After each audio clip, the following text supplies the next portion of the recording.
So we're back here. Couch Coach Live, another edition, August 11th, 2015. Rolling down along. NFL previews today. A lot of fights going on in the NFL. A lot of stuff that's going on in the world of sports.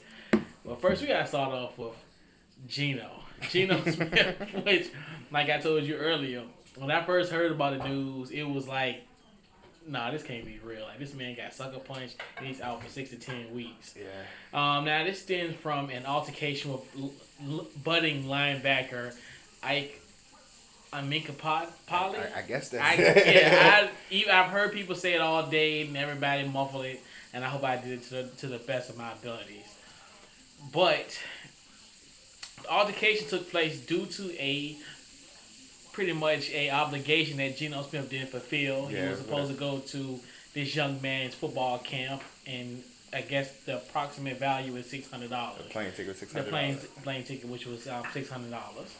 And pretty much after the incident, the young man, Ike Apolli, has been released. He pretty much was released before I even heard about the situation. Yeah. Like, so, I mean. To me, yeah. I mean, it's one of the things like, all right, they're men, so, it's a fist fight. And it's amongst brothers. I think the organization probably overreacted too fast. It was they heard one side of the story. They protected their franchise quarterback, who they don't even really like. But it's just they invested in a second-round pick in him, and then they got rid of him because you can't have that, I guess. But, I mean, it's two sides to every story. So, I mean, probably what I think happened, that if it was about money, then Geno came back at him with some, it's only $600, not holding face value to what it really is. So that's the only reason why I can see him getting punched. Yeah, this is all. It kind of it's like a Charlie Murphy and Rick James type situation where it's like, you know what, forget your couch. Yeah. Like, you got money. That type of situation. And the guy's a 6th round pick, so he didn't have the he pockets. don't have the $600 and living in New Jersey. Yeah. If you go to apartments.com and you try to put minimum $500, no search found in results. I put it like that. So this man needs that $600 desperately. Yeah. So I mean, it's one of those things where it's unfortunate, and then I feel bad for the guy. For who? Geno. I don't feel bad for him. I mean, come on, man. I mean, look, this man is trying to have a bounce back year. This man might even get back on the field until October. So he already kind of. Tom Brady might come back on the field before he does. I mean, not to sound insensitive, but sitting on the sideline might be the best place for Geno. Yeah, and it's Ryan Fitzpatrick time. Yeah. So I mean, Geno can't throw any picks, sit on the sideline. And you know what? We played him in October. Well, we miss out. We're not going to see Geno. I mean, I wanted to play. I'd rather play Geno than play Fitzpatrick. We don't play Geno this year. I don't think. I think we played. Oh, we played the division. We played the division. I think we played because we play y'all October the 4th. Yeah. So I think we got come him back on the 11th. We got him before. I think we got him on the 11th, which is like week 5. Yeah. Well, they said 6 to 10 weeks. So it's a possibility. He might be coming back that game. You afraid of Geno? Possibility. Exactly. You want Geno to play. not my juggernaut defense that Come on, man. Hey, it's jokes. But I mean, hey, we got a solid defensive line, which we'll definitely talk about the NFC East on paper. Okay, that's everything on paper. Like your squad is on paper. We're the dream team.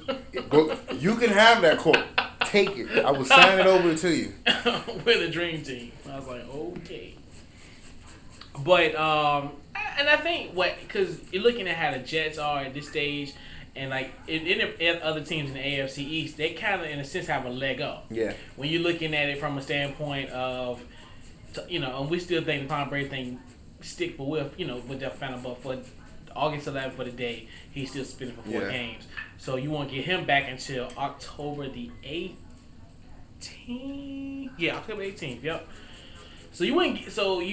In other words, if you're looking at it from a race standpoint, the Bills, the Jets, and the Dolphins have pretty much a quarter of the race I mean, Lee in a sense. The thing with that whole situation as far as the Jets are the only team in the division fielding a new coaching staff. So, and they got a lot of pieces in place that they're trying to turn over from the old Rex Ryan way of things. So, Rex Ryan was a little bit more lean as a coach. So now, Todd Bowles has to imprint his stance as being a coach, being a first-time head coach at that. So which is and it's funny how, I don't know if you look at the presser this afternoon, how he handled was kind of. You can tell he's a rookie in this league. Yeah. You can. I mean, there's a lot of you definitely tell his whole approach and his childish. And he really got defensive about issues where it's like you hear like a guy like Bill Belichick could be like, you know what, they fought. Yeah. To me, like I said, the fight, because everybody's saying it's a sucker punch, and I don't really hold it as a sucker punch because reading the reports, they're saying Geno started pointing his face, and so you kind of saw it coming. He's agitated. He agitated. It's almost like one of the type of situations where it's like you get what you get, what you deserve. And like you said, I think what happened is like he insinuated, like he kept on poking at him, prying at him, and like you said, he probably said, "Well, that $6,000 ain't nothing." Blah blah blah. But with a guy who's just struggling, trying to get on the team, who if he was on Hard Knocks, he'd be one of those guys say, see the Grim Reaper, what they call the Grim Reaper, and be like, son, we need to see you in the office. Just bring your playbook. Bring your playbook. And then they give him like 4 or 5 hefty trash bags and clean out your lockers. Do they? I couldn't think about it. Do they keep? When does Hard Knocks start? Because I'm ready to film tonight, I think. Tonight. Okay. Yeah, tonight. Matter of fact, yeah. That's probably the best television I get to watch. Oh man. And I think the best one I ever seen was the Jets. I think the Jets was the best one. To me, I like Cincinnati. Cincinnati was fun. Yeah, you talking about the one? You talking about the one in 2009? Yeah, the last Cincinnati one. That was when the year that Chris Henry died. Yeah. But and then they repeated.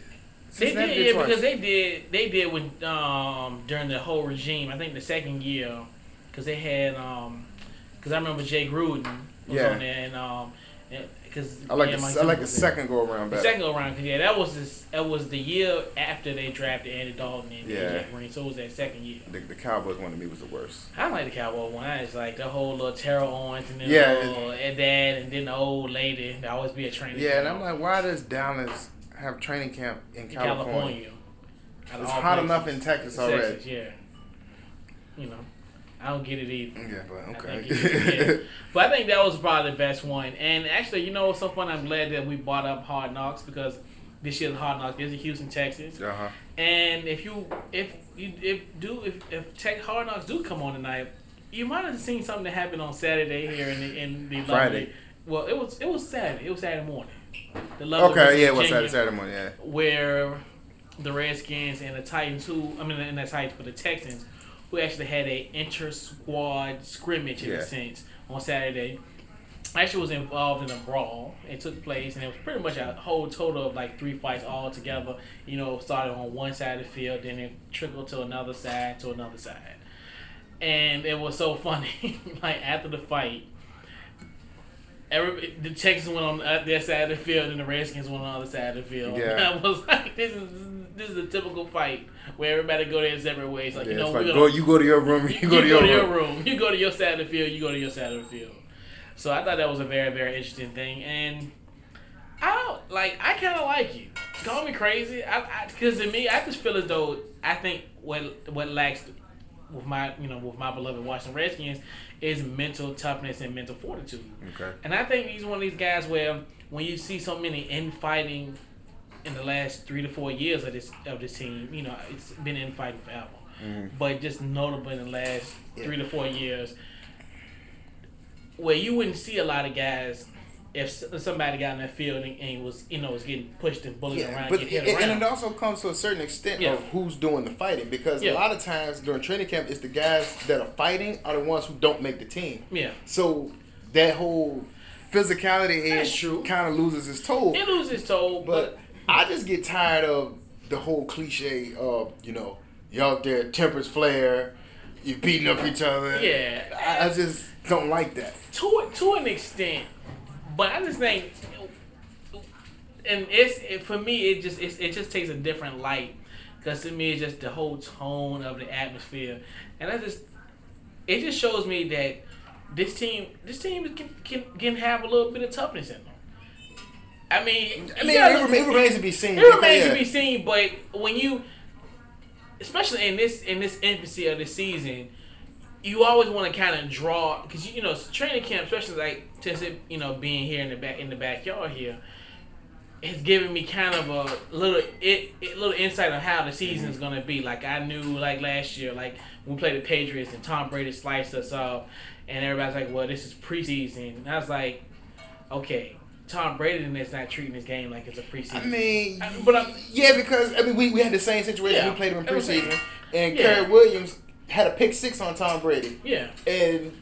That's probably the highlight of Kerry Williams' season last year was in preseason. Exactly, and that's why, even people saying, and I remember people were telling me even last year, like, I wouldn't worry about it, but no, that shows you there's a glaring weakness in the secondary. Yeah. And that happens. Like, I'm telling you, I'm not trying to, when people say, well, Tom Brady's been in that system for years, I understand that, but he was picking apart the defense like it was nothing. But I wouldn't put too much stock into it, because in preseason, your defense doesn't show a lot of looks. They don't get creative with the blitzes and things like that.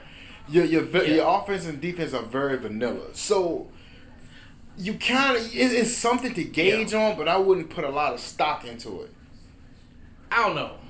I didn't put a stock, but it lets you know what you stack up against, even to a point where it has to be work to be done. Yeah. But in the same token, you've seen this happen all season. Yeah. That was my biggest thing, how people were looking at me as if like you're making it too big of a deal of what it's worth. Yeah. But I was right. My thing, the one thing I look at for a preseason game, I don't really gauge anything as far as yardage and points. I look at the competitive spirit. Like, it's a preseason game. You should not give up 40 points. That's just impossible. But this is the scrimmage that they had. So this wasn't even a preseason game. Yeah. So this kind of made me like, okay, you put your best foot forward in the little scrimmages in a sense. Okay. That's my thing. It wasn't even because we beat him in the preseason, which everybody was hyped about that. I'm like, Tom Brady didn't even play. Yeah. Right? Versus when Tom Brady played us in a scrimmage, he tore us apart. Yeah, but can you hit the quarterback in the scrimmage? No, but I'm saying. But I was right. You gotta admit that. But it's like I said, with looking at my team, like in preseason, we don't score a lot of points in preseason. Yeah. But then when the games matter, points after point. The preseason thing, I don't worry about the preseason because 1 year we were 4-0. Yeah, and 3-13. I think with looking at preseason, I think they just. Because looking at the game on Sunday night, I think we'll get to that later. Once it's just that people go over scenarios and not necessarily game planning to attack. You just want to see what you have. But it's like people put a lot of stock in the things that don't matter. Like, remember a couple of years ago when everyone made this big deal about Michael Sam, he got all these quarterback pressures and sacks. I'm like, well, he's going up against his actual competition. Third stringers. So he's supposed to do that if he's as good as he says he is. Yeah. But can that performance equate into going against people who are actually going to see a difference in the game? True. And that's my that was my whole rationale behind it. And it's just like you said, preseason I really don't take a lot of stock in it, but even like in the training camp, I can kind of see certain things, like just how things are gonna play out. Training camp is a little different, but also as we transition. We did have a preseason game, the Steelers and the Vikings, which, to me, it was, this is how I surmised this game. It's just like if you running and beating to a person that, like one of your best friends you haven't seen in a year or so or whatever, the preseason is like the moment where you guys meet up and exchange phone numbers and be like, handshake. Handshake. Like, yeah, man, let's go on Thursday. Let's go on a lot. It's that feeling, oh man, I'm gonna rekindle this friendship again, or we're gonna, rekindle this certain relationship that you have with that particular person. That's what Sunday meant. Sunday wasn't a situation where it's like, stop the presses, this is gonna be a party. No, it just let me know it's that time, it's ready. It's slowly easing me in. I've seen a couple of little plays I like. But to me, it's just I don't know what it is when watching AFC football.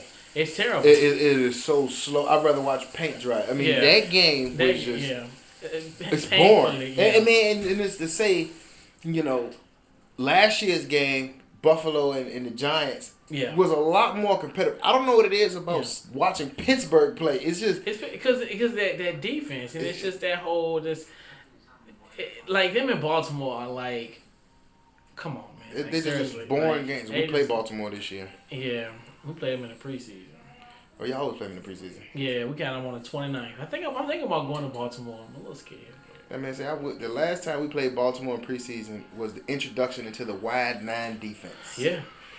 I mean, we teed off on Flacco and everything, but that gave me a false sense of hope of preseason because they were able to control the line of scrimmage just off of that wide 9. Then when week 1 came, when we played St. Louis, second play of the game, Steven Jackson takes 49 yards right up the middle of the defense. So again, that's what preseason gives you false hope. Oh yeah, and that's why and even with that, even in this game, shout out to Antoine Exum who made a nice fumble recovery. I mean, hey, and I think that's when I kind of fell asleep after that happened. I fell asleep. I think that, and then whoever I know the only things I remember was Sean Squeezum got hurt, and then Antoine Exum, and then I seen that the tight end that from Minnesota they caught that they had a touchdown. Well, the only touchdown was it? No, they scored 14. So yeah, they scored another touchdown. My thing was that goal line. I wouldn't even call it a goal line stance. It was just Pittsburgh just blew it before the second half, into the second quarter. Because that was they had 4 straight plays from the 2-yard line. Yeah, I remember that. Yeah, and they went 4 straight plays. I don't know if they were doing a Seattle impression. I don't know. Rather than just run the ball in, but. Yeah. But, it was good to see. Good to see my old special team coach. Shout out to Danny Smith. Shout out to my guy Danny Smith. Yeah, I wouldn't take credit for that. Hey, I like Danny Smith, man. Danny Smith was a good guy. I'm not basing these, on performance stuff. These are just some good, honest guys with great football acumen. Okay. Okay. When you help field the worst special team defense in the last 4 years, so hey. Hey man, look, can you bring it back? Oh, bring Smith back. I ain't bringing it. No, he's gonna stay. He's staying in Philly. I mean, he's staying in Pennsylvania. I'm just saying, he can like a person and they do a bad job. Yeah. Okay. I see what you always gotta have your favorites. You have favorites in your organization. Yeah. Guys who are subpar in their ability. Hey, that happens. I'm a Philly fan. Yeah. We don't believe in subpar performance. Okay. They gotta go. Well, you have subpar. You had some subpar individuals in the organization. We all have. Yeah. And it's good riddance to them. That's how I play it. And Danny Smith is in Pittsburgh. So, just like I said, it's almost gonna have a Redskins-centric type of situation. Another guy I'm gonna talk about tonight, Mr. Kyle Shanahan. Oh boy. Chill him, man. I tell you, he's one of the great young men in this National Football League. But don't do that. Don't do that. Don't do that. Don't do that. I said nothing. Look. Anyway, so we'll transition there. Pretty much, and we said the Steelers and the Vikings. That was a Hall of Fame game. Of course, the class 2015 was introduced the night before. Mm-hmm. I looked at it a little bit here and there. I watched a show that had R.I.P. to Sean. Yeah. Yeah, R.I.P. to Sean. But so, if you didn't hear that, just that's over your head. But okay, so I was watching it bits and pieces here and there. I didn't watch the whole thing. A couple of people stood out. I seen the Charles Haley one. I seen that because that was in the beginning. I briefly saw Junior Seau's daughter speak, which I still think I still didn't like the fact that they kind of did a little interview off to the side. I'm not a fan of because I think the one that really was major that was, I wouldn't say really super emotional, was Reggie White's wife. Yeah. And was it Derek Thompson's mother that spoke. So that was the two that really threw me off. This one, I think if she would have been at the podium, I think it would have got. Yeah. I think But why didn't they let his son speak or anything like that? But because his daughter, I'm a junior senior. He pretty much said, if I die, I want you to induct me in the Hall of Fame. He had that, as saying with that. Yeah, this is one of those years where I wouldn't say it was boring, but it really no really performance stood out. This isn't one like a Deion Sanders. Yeah, I mean the guys that were the players who were inducted were really humble players, so they weren't very charismatic. It wasn't gonna be a situation and that's one thing. God would have been amazing if Junior Seau was alive. He would have. Oh man, it would have been. But the thing about it was, like, looking at some of the selections, like, why did it take Tim Brown so long to get in? Charles Haley so long to get in, and then Jerome Bettis goes up. It wasn't his first. Nah, because he's been out of the league for 10 years now. Yeah, so my thing is with those guys, if they're Hall of Fame eligible, just put them in. And that's why I think I don't know if we've talked about this, but I know I've talked about it on one of the shows, maybe last year. I think we need to get rid of these beat writers or people who, because to me at the end of the day, they're just a bunch of bitter old men. Yeah. And to me, I just feel as though that I feel like the whole because matter of fact I did because I brought up the whole thing about that's a disgrace. Exactly, and now we're getting into an era now where these guys wouldn't make it. Yeah, because looking at it, all right, it took Chris Carter. Chris Carter went in last year. Last year. All right, and he retired from football in 2002. Yeah, and it took him. What's that? So you're looking at, because you're eligible after 5 years, so you're looking at 3 years after he was eligible. And to me, Chris Carter had a far better career than I think Michael Irvin had. Yeah. But Michael Irvin was induced in his first year. He's a first ballot. And then I don't think that's okay. Everybody throws in the 3 Super Bowls, but actually, it took him a while because remember he retired in '99. Okay. At the mausoleum. Anyway, so he got in 2007 because I remember that was a big deal. How everybody, Yeah. So. And that was like I call that was like kind of like I felt that move was like almost like peer pressure, like. Yeah. Because they was like, we gotta let him in. He's, This is like because Troy Aikman got in before Jim Kelly. Yeah, which and it's like everybody they're putting too much credentials on. I mean, ultimately, the Super Bowl. Some people get into the Super Bowl by chance, and it's not a factor of how much they contribute to the game because it's in other words it's. And I know what you mean. Yeah, it's almost like when you look at like a guy like a Dan Marino who only won the Super Bowl one time, but that's due to just the organization. Yeah, he didn't have a line like the Cowboys. Yeah. He didn't have a guy like an Emmitt Smith. He didn't have a defense. He didn't have guys like Charles Haley, Deion Sanders. Other guys. He did this on his own. Yeah, and it's like guys who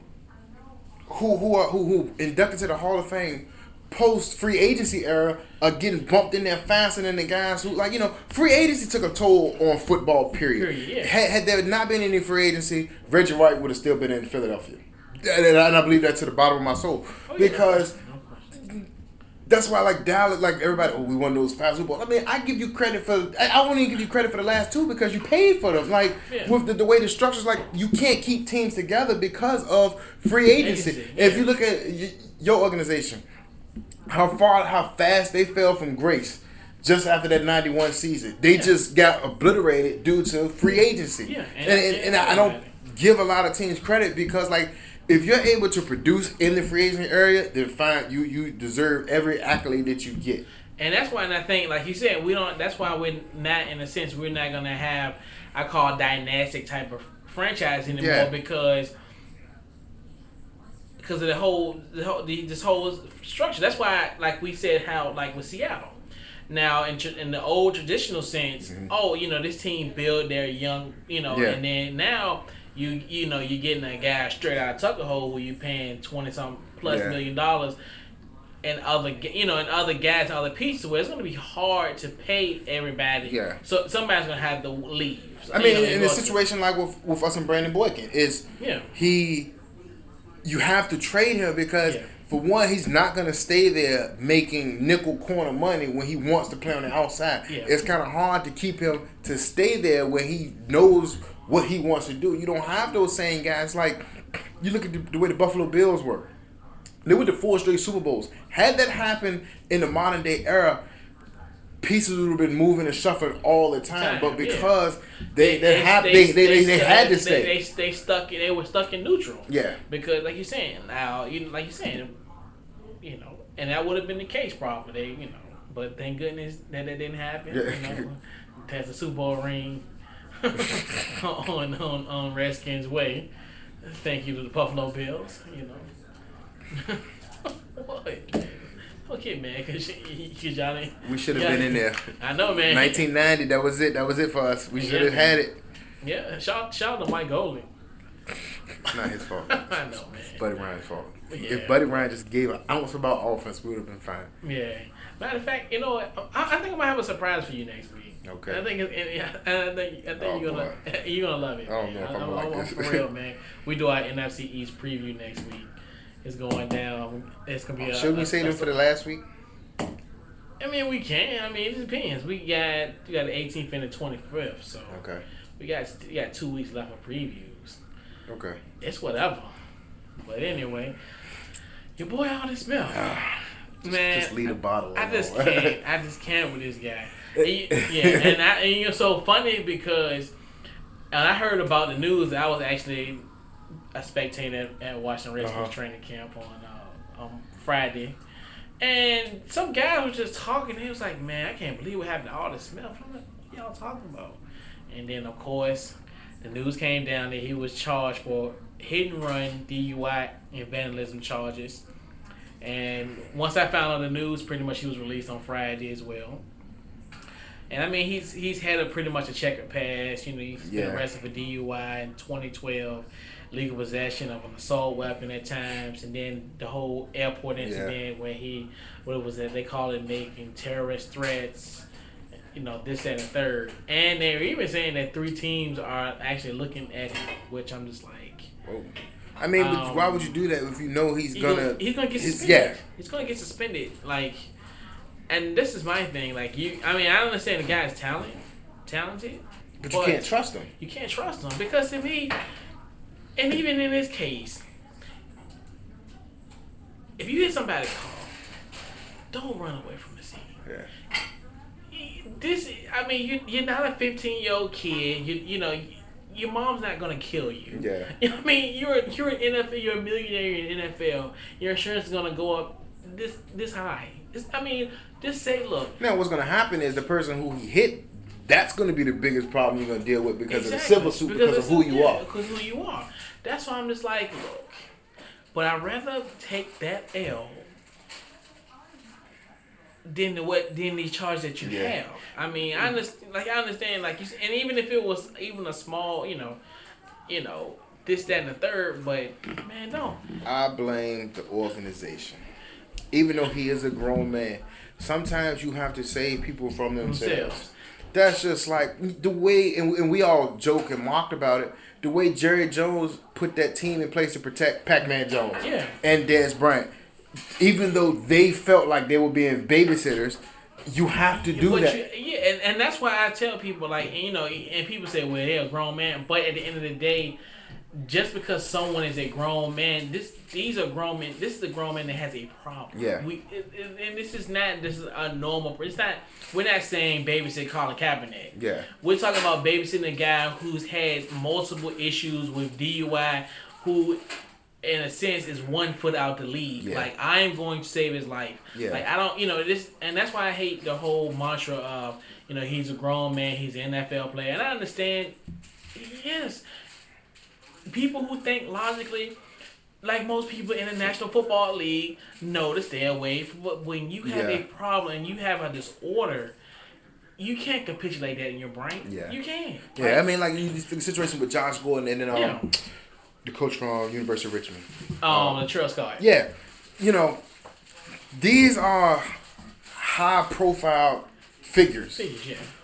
There should be something, first of all, if you know that they are repeat offenders, get them a driver. Do something to satisfy that. Okay, if he wants to go out, bam. I know he doesn't have to drive. You hire him a driver to save him from himself. The same thing with Josh Gordon. If Josh Gordon, Joe Hayden said, if they knew the stipulations that he had as far as his reinstatement, they would have never took that trip to Vegas. But because the league didn't employ someone to watch, you have to have handlers for these kids, because at the same time they're still kids. They're not 25. Yeah. They don't even manage their own money. So how do you expect them to manage their life? Exactly. And that's my thing, and that's why a lot of people feel as though, and then especially as a league, that's why I feel as though it's kind of fake and phony. That's almost like, at the end of the day, like if it's almost like if you have a brother, and you know your brother messing up. You talk behind his back. You let people, throw dirt at his name, throw shade at his name, but you ain't helping your brother out. And that's how the league should be. Yeah. This is you always want to protect the shield, but you're not doing anything to help people to protect the shield. And like you said, you gotta understand these people. Like and I hate when people get on me because they feel as though I have a sympathetic type of tone with it. But at the end of the day, these guys come from next to nothing, and you give them a boatload of money. You give them all this type of power and the type of influence. A lot of people cannot handle that. That's why I always say, like, you can't, like, it's normal people who just work every day and live a normal life because that's what you grew to custom. But just imagine if today you hear in 6 more months you stumble upon a 6-year, $100-something million deal. Yeah, you talking about Aldon Smith, a kid from a small town in Missouri. That's right, yep. And then you put him in the bright lights of California. Like, he's not going to handle that well. He's not used to that kind of environment. So, yeah, like, it's just like he saw the glitz and glamour as far as being a professional athlete, and he wasn't mature enough to handle that. And you're talking about a guy who was a first-round pick, a top 10 pick. Yeah, 7 pick. In his contract year. Mm-hmm. So he's being persuaded by every end of the spectrum. Somebody every day is trying to tell him, okay, we need to do this, we need to do that, but no one is helping him. Like, they're looking at the situation as far as what they can do for themselves. Like, why has his agent not stepped in and said, okay, look, before you blow your fortune and you ruin my career as well, this is what we're going to do for you.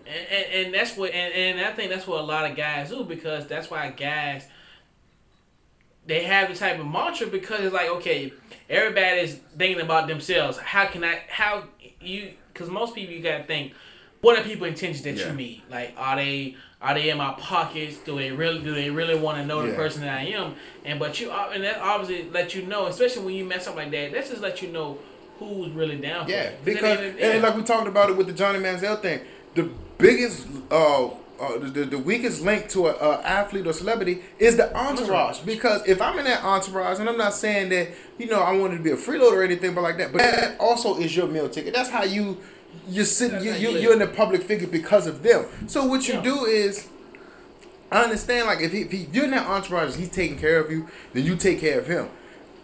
If he messes up, that means I have to go get a job. And if you're that type of person where you don't want to work, he loses his money, you lose your money. So that's when you have to step in and say, okay, we can't afford him to mess up. Yep. So we have to keep him straight. Yep. And people don't look at it that, like, people aren't as genuine as they seem to be sometimes, but they're there when the money's there. Just like when you heard the players say in the broke 30 for 30. Yeah. They're there when the money there, but when the money ain't there, they gone. And that's why I feel as though the league should do more in place. As far as, because ultimately at the end of the day, the NFL is a fraternity. Yeah, it's a very elite club where these people understand the pitfalls and the circumstance. It's kind of hard for you to get advice from somebody that hasn't gone through the pitfalls and the travails that you've been through. Versus, I mean, of course, I'm gonna take an advice from a guy that's been in the NFL and has had my issues. Versus just some random person. Yeah, and I do think what they need to do, as far they brought up this whole thing about the concussion protocol. Everybody wants to sue the NFL for concussions. Where are the people that's going to help the younger athletes? Because they only talk to the younger athletes at the rookie symposium, and that's it. You hear about all the players that Deion mentors, and that's it. Deion he has to raise his own kids, and then he's got hundreds of other kids in the league who he has to mentor. Who else is gonna help those kids out? And that's why I want the league to push for more, especially these retired guys, to talk to these guys. I'm like you said, the rookie symposium, that's different. That's a one-time thing. That's a one-time thing where it's hard to process that information, and you can think about it. You go somewhere and you hear somebody speak a year. I mean, it's gonna resonate for a few months, a few days. Yeah, because at the Rookie Symposium, most of those kids haven't even got their first check yet. Exactly. So it's easy. It's easy for you to say, "Well, I'm gonna get one car." When you get your check and you get $200,000 or $300,000, Herman Edwards just told me just get one car, but I got $250,000 just for playing one game. Yeah, I can get 4 or 5 cars. Yeah. Versus, that's what I'm saying. Like, and that's what's and like you're saying, it's just a one-time thing. It's just like if you go into school and they only teach you one grade. Yeah. Which is like, I'm going to teach you something in kindergarten, and then you on your own for the next 12, 13 years until you graduate. And all of this goes back to the age limit in sports. Yeah. With these guys, most of these guys are 21. Yeah. And they do stupid things. Look at the NBA and how they handle it. These guys even younger. Yeah. And that's what I'm saying. And that's why I like, and that's why I say the league, and they take hits, and it's like, to me, the NFL is the ultimate reality show. To me, they can cut some of this stuff out, and ultimately, because there should be like you said, programs in place, and the whole Jerry Jones situation with Pac-Man Jones, and look what Pac-Man Jones is now. Yeah. He's in Cincinnati. He's a productive citizen. He's been out of trouble. I mean, he was one of those type of guys I knew for sure. That incident in Las Vegas during the All-Star game, I knew. And somebody told me 8 years ago, after this happened, we sitting here on August 11th of 2015, Adam Pac-Man Jones is still in the league. I'd be like, no way. Like, what happened to him? Like, you talking about another guy named Adam Jones? Yeah. It's another guy that went to West Virginia named Adam Jones? That Adam Jones? Pac-Man? Tennessee Titans Pac-Man? Oh, yeah. But, yeah. I mean, that's crazy. But it is what it is. And also, and we also talked about the Hall of Fame. Actually, the Hall of Fame, and actually, the original Monday Night Football cast is in heaven now. Yeah. Heaven is gained their last member of the original Monday Night Football, Frank Gifford. Actually, former Giants halfback and receiver. From 1952 to 1962. He had a pretty solid career. 8-time Pro Bowler, 6-time All-Pro, and an NFL champion. Actually played in, they call it the greatest game, the 1958 championship game against the Colts. Also, he was, of course, they say he's the play-by-play of Monday Night Football, the Monday Night Football that we've known, to grown and loved. Yeah. He pretty much was there from the inception of 27 of the first 28 seasons of Monday Night Football. He was there. Commentated for ABC, and actually, I didn't even know he commentated for ABC in multiple sports. He actually was a commentator for the men's basketball 1972 Olympic gold medal game. Oh, wow. That's one thing I didn't know until we looked up some information. And the crazy thing about and like I was telling somebody the other day, I forgot who it was, but it's amazing like how the deaths are like within like 30 days of your birthday and stuff, because his birthday would have been Sunday. Yeah, it is. So he would have been 85, but crazy. Yeah. Yeah, but that's one of the things, like the whole Monday Night Football thing. How, and I vaguely remember Frank Gifford to an extent, because I remember Frank Gifford, like that's when I like really started getting the football. I didn't get into football until maybe like 95, 96. So he was still hanging in around that time. But I really just knew him per se as Captain Lee Giffords. Yeah.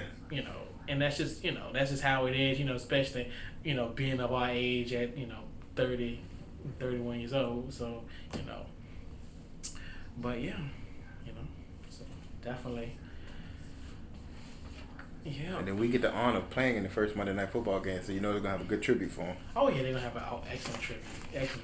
Yeah, of course you had to throw the Philadelphia. So y'all at Atlanta. At Atlanta, 7 o'clock. 7 o'clock. September 14th, Monday Night Football. 14th, yeah. Interesting. So we gotta get into our NFL previews, week 2 of it. This segment we're gonna do the AFC South. So we'll be talking about the Colts, Texans, Jags, and Titans. So question number 1 facing the Indianapolis Colts is, can the Colts' new ground game land them in Santa Clara? I don't know, because it looks like the way they're going to do it is a running back by committee type. Then they're going to have like a 1-2 punch between Booby Heron and Frank Gore. Yeah. But how much are they going to lean on that running game, because you still have Andrew Luck to throw the ball. So you can't just have him just standing back there. You build up your receiving core to do what? To run the ball? Like, no, that's not going to happen. You're going to be a passing team. It's just now that play action probably makes him a little bit more believable. Yeah, and that's one thing, and I like the whole getting Frank Gore. And actually, when you look at this team, I mean, they're pretty much a great offensive team. When you're looking at, they ranked 3rd in total offense and number 1, of course, in passing. And I think the whole rushing aspect, like you said, getting Frank Gore, of course, at 32, he's not your long-term solution. But he's one of the type of things where he's good for maybe another year or two. I think it's because they trust him more to carry the football than because Booby Heron led the league last year with fumbles. So. And even they were 22nd in rushing last season.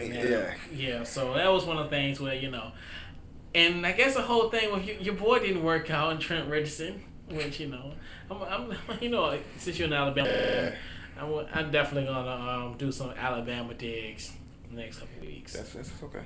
I should have said something about your boy Drake Kirkpatrick last week, but I was nice. Hey man, I was being nice. Please.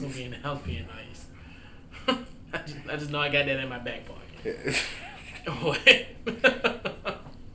But that's just the thing about SEC DBs. They're not to get off topic, but it's just like those teams.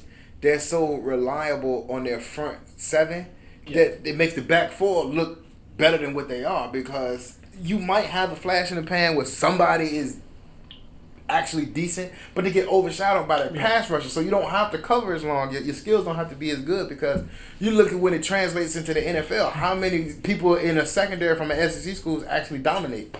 No one. You see what I'm saying? Like, you have your spots and pieces, like you got your Joe Haydens and your Patrick Petersons, but that's it. Yeah. Everybody else is just here and there. I should have queued up to keep sweating nobody, but I ain't gonna do that. But the thing about with the Colts, I think it's one of those things where the Colts, I think this year I wouldn't say they're on their way to Santa Clara. It would be a great story for Frank Gore to go back to Santa Clara. Yeah, it would be awesome. But we know how the NFL is. It's hard to have storylines like that. I mean, I don't think this is gonna happen. And I think if they follow too good of a storyline, it almost becomes into WWE where it's scripted and predicted, and you can't have that. You can't have everything written. Yeah. And that's my thing with the Colts. I mean, and you gotta look at the whole standpoint of even on defense, this is a solid team. I mean, you're looking at the 3-4 defense. They got some guys. Matter of fact, Trent Cole, your boy from the Eagles. Yeah. Oh gosh, man. He got us a couple times, a couple of those rivalry games. You look at actually Robert Mathis is coming back, but he's coming back off an Achilles. And he's what, 34, 35. So I mean, it's just I don't see him like you. What the Colts are doing this year, as far as with their pass rush, they're leaving their pass rushers as 2 guys on the wrong side of 30. Yeah. So how far are they going to wear down? They'll be good for that first month of the season. Yeah, but when it comes down to that nitty-gritty, like in their case, which, like you're saying, when you got to go to Pittsburgh in December, Houston, Miami. Father Time is undefeated in the NFL. Yeah. In life. Trust me. Play some basketball. No, don't think. No. But I think that's the biggest weak spot. Even though Chuck Pagano is a defensive-minded coach, I don't think he has the right defense in place to push him over the hump to where he has to stop Tom Brady, Peyton Manning. I just don't see that with that team just yet. I do think he needs a couple more pieces. And I think, like I said, this is one of those teams where I think they're like a couple pieces and a year away, and a couple years away. But they're going to regress because of all the stock that they put into those veteran players. Versus, And, hopefully with good drafting in the next couple of years and maybe some, free agents. And see, the biggest thing that I think hinders them from being a great coach, great team, is the coaching staff. It's because you bring in Pep Hamilton, who was Andrew Luck's offensive coordinator in college. And, he's building that offense to work for Andrew Luck. And it is the more film that people get on Andrew Luck, the less mystery. Yeah, he has of himself. And so, they're going to start to pick him apart because he's going to have those growing pains. Yeah. You have Andre Johnson at one side of receiver, then you've got T.Y. Hilton at the other. You got a 6'3" veteran and a 5'8" guy. So, matter of fact, shout out to T.Y. Hilton. A couple years, right, I did something like really corny. So I said, whenever I stay in Indianapolis, I stay at T.Y. Hilton. Tell me why the downtown Hilton of Indianapolis retweeted that. Made my 2012. When I stay in Indianapolis, I stay at T.Y. Hilton. Oh man, I wouldn't tell nobody that. Hey, it is what it is. Matter of fact, But the thing with the Colts is they do get to run away with the division just by the division being so bad. And to an extent, and definitely shout out to our guy Greg Tola, St. Paul's. Well, R.I.P. St. Paul's first off. And actually, and then your boy Vontae Davis, I think probably one of the most overrated DBs in the league. Which I know because he's Vernon's brother. It gets him a little acronym. And I didn't know that until last year. Really? I did not know that. I actually knew that when he was at Illinois. Because at that time, I really liked Illinois for some. Shout out to my boy Juice Williams. He's doing his thing. I think he's in Indianapolis. I'm not in Indianapolis, but I think he's in Illinois as like a stockbroker. He's doing his thing. Shout out to Juice. You know. That boy was nice. That boy was nice. And actually, what's so funny? Now we're gonna turn the corner with the Houston Texans, where that question is, can Mallett or Hoyer lead the Texans to the playoffs? And what's so intriguing about the Texans? And the Texans, I still have that kind of, in a sense, in that mantra of Texans is just a quarterback away. Yeah. Texans are a quarterback away. And I've said that probably for the last 5 years. To be honest with you, from the standpoint. And the reason, and I know why the way I feel with that, is because Wade Phillips built that defense up. Yeah. And then you had Gary Kubiak, who, with that Shanahan arrogance, they figured that they could just plug in anybody and make their system work. Yeah. That's no fault to them. That's just what they do. And so they don't feel like they need an elite quarterback. They feel like they can get by with adequate play because of their zone blocking schemes. And it's like they build up the defense. And then when Bill O'Brien gets there, he has the same offensive mind from, he's Bill Belichick. I'm going to fix this. I don't need to fix anything. So he just added Jadeveon Clowney, and they worked more on the defense, which I think was the biggest mistake they could have made. That they should have started working on that offense sooner because they replaced Andre Johnson. They paired Andre Johnson up with DeAndre Hopkins, which was what they should have done sooner. They should have gotten that guy some offensive help to take some pressure off of him. And then, Matt Schaub was not getting any younger. Yeah. So you just kept putting the Band-Aid over the problem. Yeah, over the problem. And that's why, and it's funny because I can now, I don't know, for some reason this NFL preview, I'm conjuring up 2012. Yeah. For some bizarre reason. But I remember, I said in 2012, this team was like the most complete team in the National Football League. And even to this day, I still believe it because they are just like I said, if Andrew Luck was with Houston. Yeah. Let's get your plane tickets ready for Santa Clara on February 7th. But we've seen that before with that year J.J. Watt took over the league. Yeah. The 2012, where they started off like 10-1 and then they just crashed. Yeah. They crashed and burned. Yeah. Because that was the year I thought they were gonna make it, and shout out to my boy T.J. Yates. He did have get a playoff win. You know, that's how we do it. That's how we grow them down in Chapel Hill. They beat Cincinnati. That's a win. Cincinnati doesn't win in the playoffs. Okay. They haven't won a playoff game since 1990. Yeah, so. Hey, man. Hey, you get it how you get it. And that team was pretty good that he beat. I look. Anyway. And the biggest question mark now with the whole situation with Arian Foster, who's going to be off of, they said it might be 3 months. Yeah. With the groin injury. Chris Polk is going to be a great substitute for what he did. You know, he played in the great Kelly system for 2 years. So perhaps. Chris Polk coming out of college, he should have been a first-round talent based off of what he did at the University of Washington. Yeah. It's just he got hurt his senior year, and he never really bounced back from that. And so that's what led him to go undrafted. But other than that, he was a first-round talent. Yeah. And then you're looking at, Alfred Blue, I know him all too familiar. He was one of the Redskins killers in the Week 1 defeat of the Washington Redskins. That was many defeats in Washington. Huh? Repeat that again? I said many defeats with the Washington Redskins.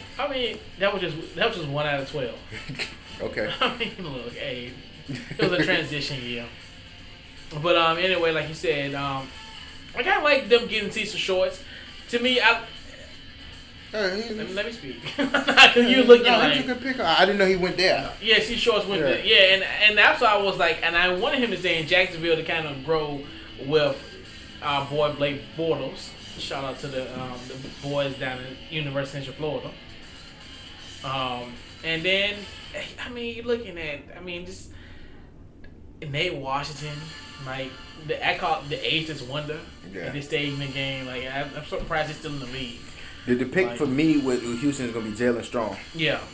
That's going to be... The pride of Philadelphia. Yeah. I thought he was going to come, but, Yeah, your boy. And the offensive line, of course, like one of the best offensive lines in this league. Anchored by our guy, University. Well, don't do that. He's from Hermitage. He's not from Richmond. No. I'm talking about Virginia. I was gonna say Virginia Tech, former Virginia Tech standout, and actually former tight end superstar at Hermitage High School, class 2003. Yeah, he's not from Richmond. Central Virginia. There you go. You'll do that.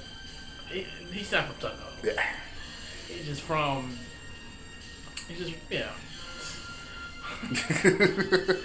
See, you gotta give these dudes some type of shine.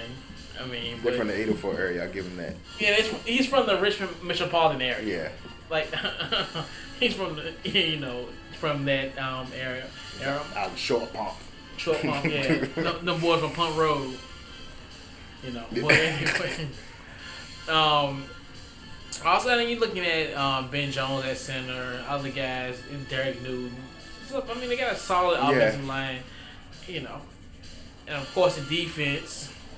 Justin James. Yeah, your boy.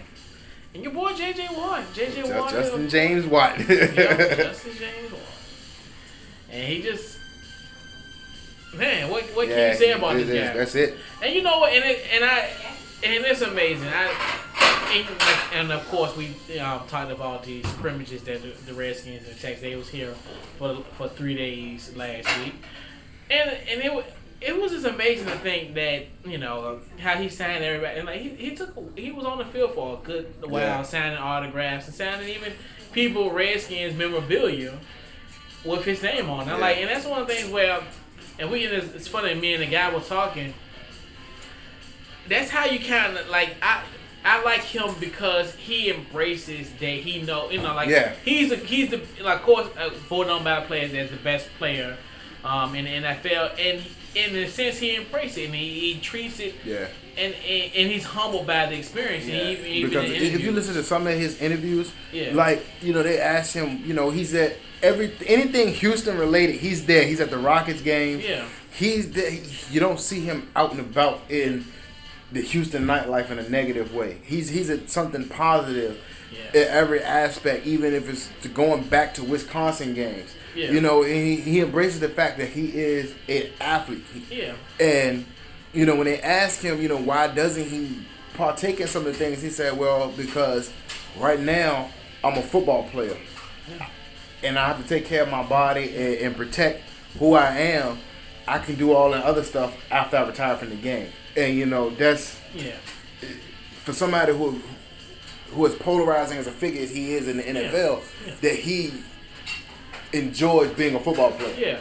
And, like, I like the whole, his personal personality. I guess if you can say like a double entendre. But whatever. Yeah. But I like the fact of, like, he's just one of those guys who embraces the spotlight. He knows that he's the best player, and he doesn't shy away from that. Yeah. And, you know, because I've known, you know, in the organization where people aren't they act as if, like, you know what, it's like I'm actually for a draw. You know, like, you want to run from me and act like, you know, I'm going to harm you. But, you know, and I've seen people, even juveniles, kids, getting, you know, pulled away from that situation. But, I mean, you know, that's here nor there.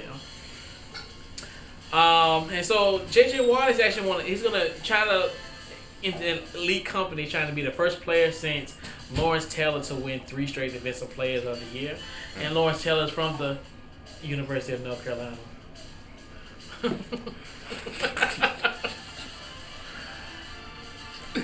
You're a basketball school. Don't. No, but we produced one of the best football players in the free world. And speaking, and this is gonna be off topic. I didn't even know. I never knew Sonny Jurgensen what to do. Really? I did not know that until last night. He's probably the most polarizing football player ever. But it's like you said, it's basketball. You know, I never, because we actually was in the college football group. Yeah. And it was like we were talking about, like, rivalry stuff and who was the best player that ever come out of University of Duke. And it was like, yeah, man, Sonny Jurgensen. I was like, my Sonny Jurgensen. Yeah, your beloved Sonny Jurgensen. Yeah, man, I don't care what nobody say. I love Sonny Jurgensen. Who also came and played for? Philadelphia. No, man. That was one of the guys I kind of crossed on a list. Like, because last year I was like, you know, I'm going to be a fanboy. I was going to be a fanboy last year. Like, so I met Brian Mitchell. That was like tops. Doug Williams, the guy from the Tony Wilder, the guy from the PR department. Okay. And Bruce Allen. And I was like, if I get Sonny, and I also met Larry Michaels. Okay. But if I would have met Sonny Jurgensen, man, Sonny's my guy. Man, Sonny, I'm telling you, like, sometimes I actually listen to the radio for the game. Wow. Because he's that entertaining. Yeah. He says some stuff, and it's like, you know what? This man is funny. This man is hilarious. But so back to the Houston Texans. Your boy was Vince Wilfork. I mean, I'm just like. But the way that they said he was manhandling some of y'all offensive linemen, you know, it is Vince Wilfork, so he's established. So yeah, he's established. That's one of those things you got to be concerned about going into the season. You know. Of course. Yeah, of course. You have a young offensive line. You don't want him pushed around like that, though. I mean, it was. I know. Unfortunately, like and we'll say that for next week. I was giving you guys this week, and that's why I'm saying. That's how, when you look at that type of stuff, you kind of look at, you know, and that's what, like, even in, like, those type of practices and stuff, like, you even say, and when they even talk about schemes or anything, this just lets me know this offensive line is young. Yeah. And it's got a lot of work to do. Yeah. Like, you know, we can't, you know, we gotta grow up real fast. Yeah. And that's why I was saying the whole Tom Brady thing. Like, people was all on me about it. I'm like, look, hey, man, it is what it is. Yeah. And then your boy Jadeveon Clowney, if he can get off the trainer's table. To me, I didn't like that him being a number 1 pick. I think he got catapulted just off of that one tackle in that Outback Bowl. Yeah, and I was like, shout out to the brown bread. But it's just like, you know, they just catapulted this guy like he was the next best thing, and I never thought he was that good. I mean, to go from his numbers his freshman year to his sophomore year, and just to take that kind of a dip. And I'm sorry, when we played them. And everybody's like, well, y'all were double teaming and stuff. I'm like, but y'all, I mean, y'all, you know, everybody was, and that's when I knew, like, the whole thing, because I remember he was going to sit out that year because he wanted, because the whole, what's your boy name, the one that hurt his knee, that played for South Carolina. He used to play for San Francisco. I know you're talking about now. I know, huh? I know you're talking. One man Lawson. No, it was what's his boy name? Lattimore. Marcus Lattimore. Yeah. Actually, matter of fact, he got hurt on my birthday. Matter of fact, we sitting there eating beer cheese and pretzels. Okay. What, man? I've never heard that before, but it might be something I need to try. Shout out to TJ. Shout out to that restaurant. Okay. I can't do free pub. But anyway, yeah, because matter of fact, it happened on my birthday, and I remember we was out, and I was like, dang, because he got hurt against Tennessee. Yeah. And then that's when it was kind of like, well, you know, he sit out. And then when he played against Carolina, I was like, if he getting manhandled with us, and at that time, we were kind of on the fringe of being okay, but I kind of knew, like, our offensive line wasn't that good. Yeah. It's like... Shout out to Brent Reynolds. But it was just like, when... You saw David Clowney in college. It was just like he didn't set the edge like you would expect a guy off the end to play.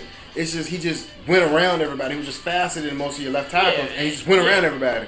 And he can't do that in the NFL. And he can't. Where everybody's bigger, faster, stronger. Yeah. And these guys got families to feed. Yeah, and you're going against premier left tackles. They're not gonna just let you walk around. You're not going against some little kid that just got a scholarship just because he's 350-some pounds and as slow as an ox as molasses. You got guys making $10 to $15 million to stand in that spot and got a wife and kids. Yeah, so then she like Michael Kors and Gucci bags. No, you go up a little bit higher. Oh yeah, that's right. I forgot. Birkin bags and stuff like that. Bags, yeah. So I mean, it's just like I never agreed with that David Clowney being the number one pick. I just thought it was a reach in the get go. I knew they needed a quarterback, so they should have. You always hear people, you should trade back. That was the year that you should have traded out that number one pick. Yeah, because that year you could have.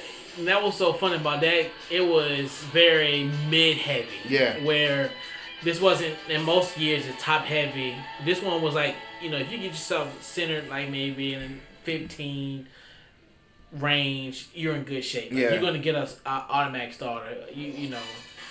That wasn't a year of, well, you're gonna get that franchise person that hit or miss. I mean, this is not like an Andrew Luck or Peyton Manning. Yeah, because like I really thought they should have traded back and took Bro or Blake Bortles to build that up, because even with that, and I thought that was gonna happen just due to the fact that Bill O'Brien, I call him the quarterback whisperer. Yeah, which I thought that was gonna end up happening. And just imagine if these, and you getting a guy. That's why this whole I don't really like how when these I call them offensive gurus, and they bring their backup quarterbacks to kind of learn the system. Yeah.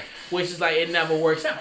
Like we've always known that. I mean, Matt Castle, everybody thought Matt Castle was going to do everything in Kansas City. Never happened. Rex Grossman. Yeah.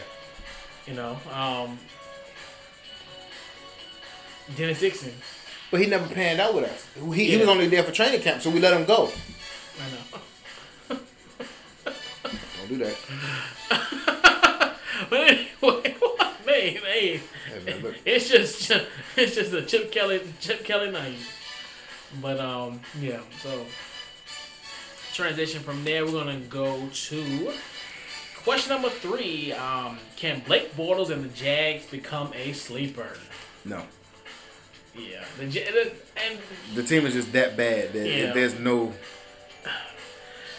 But the thing of what's gonna happen is you got Gus Bradley, who was his fiery defensive coach. Yeah. And you thought that defense was going to be better than what it was. It's like it wasn't. It was terrible. Because everybody thought this was going to be, I call it the Seattle of the South. Yeah. When you look at guys like Chris Clemens and you're looking they at brought in Red Bryant. Yeah.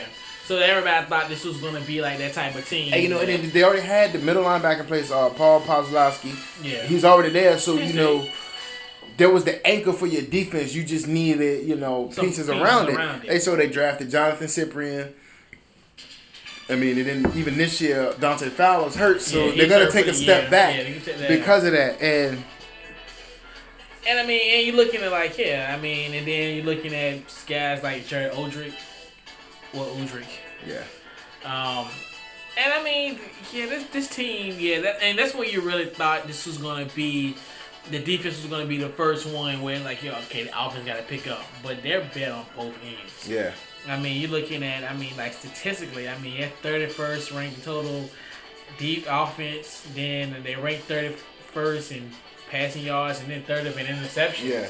And it's just like, this team is bad across the board. Yeah, and it's because they've had too much coaching turnover where you got this guy who comes in, he's a defensive-minded coach. So what's he going to do? He's going to build up his defense first. And then the offense is going to suffer. So by the time the defense gets halfway decent, guess what? He's fired as a coach. So now you bring in an offensive coach. And then what he going to do is going to bring his own guy. And then the defense is going to lead. So it's just...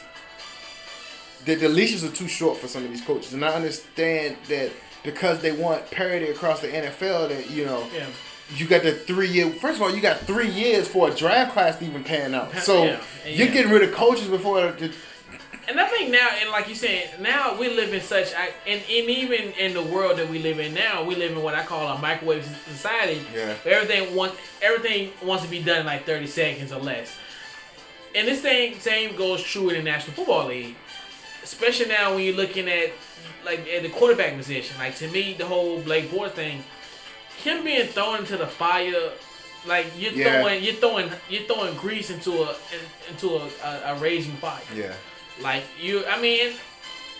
Back in those days where I think the last person who really do it was Aaron Rodgers, and look how he panned out. Versus now it's you look at even with this Jacksonville, they've been hit or miss. You're looking at boy from Missouri. Blaine Gabbert.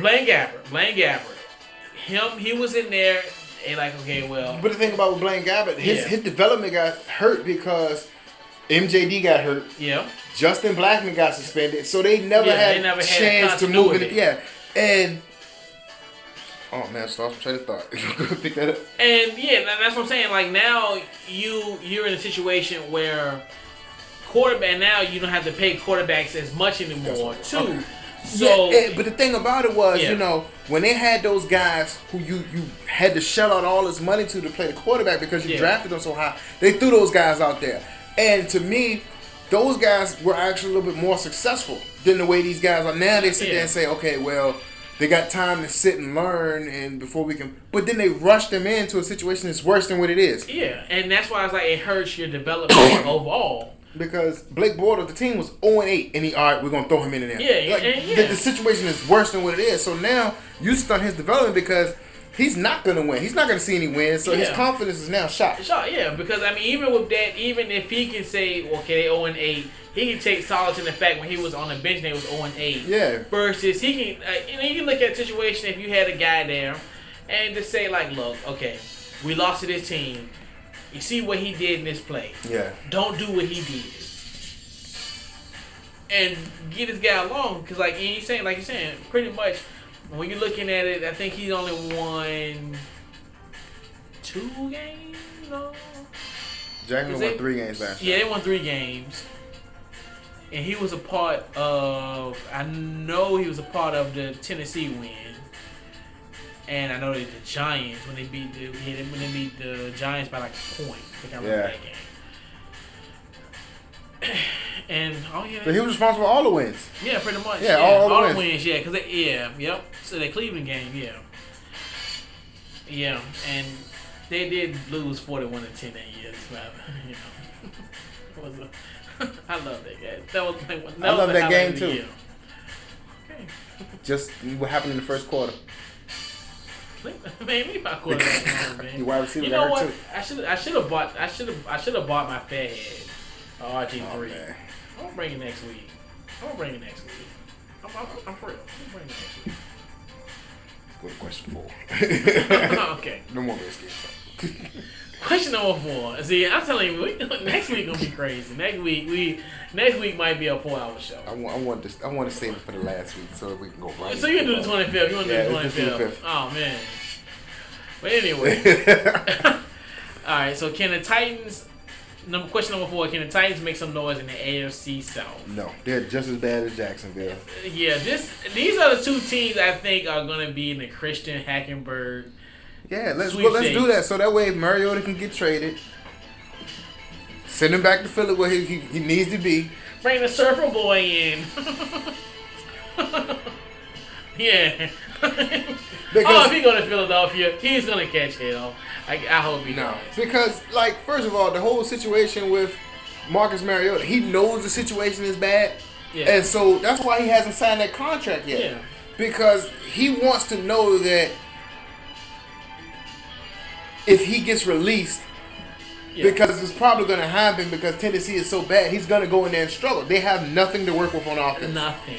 And so he wants to know if he gets released, is he going to get, how is he going to be paid? Because the contract is fully guaranteed and the Titans are holding pat that they don't want him double dipping. So he can sign with a new team and then the Titans still have to pay him. Yeah. They don't want to be a part of that. But he knows the team is going to be bad. And it's almost like, is he going to go in there purposely and stink it up just so he can have that reunion with Chip Kelly? Yeah.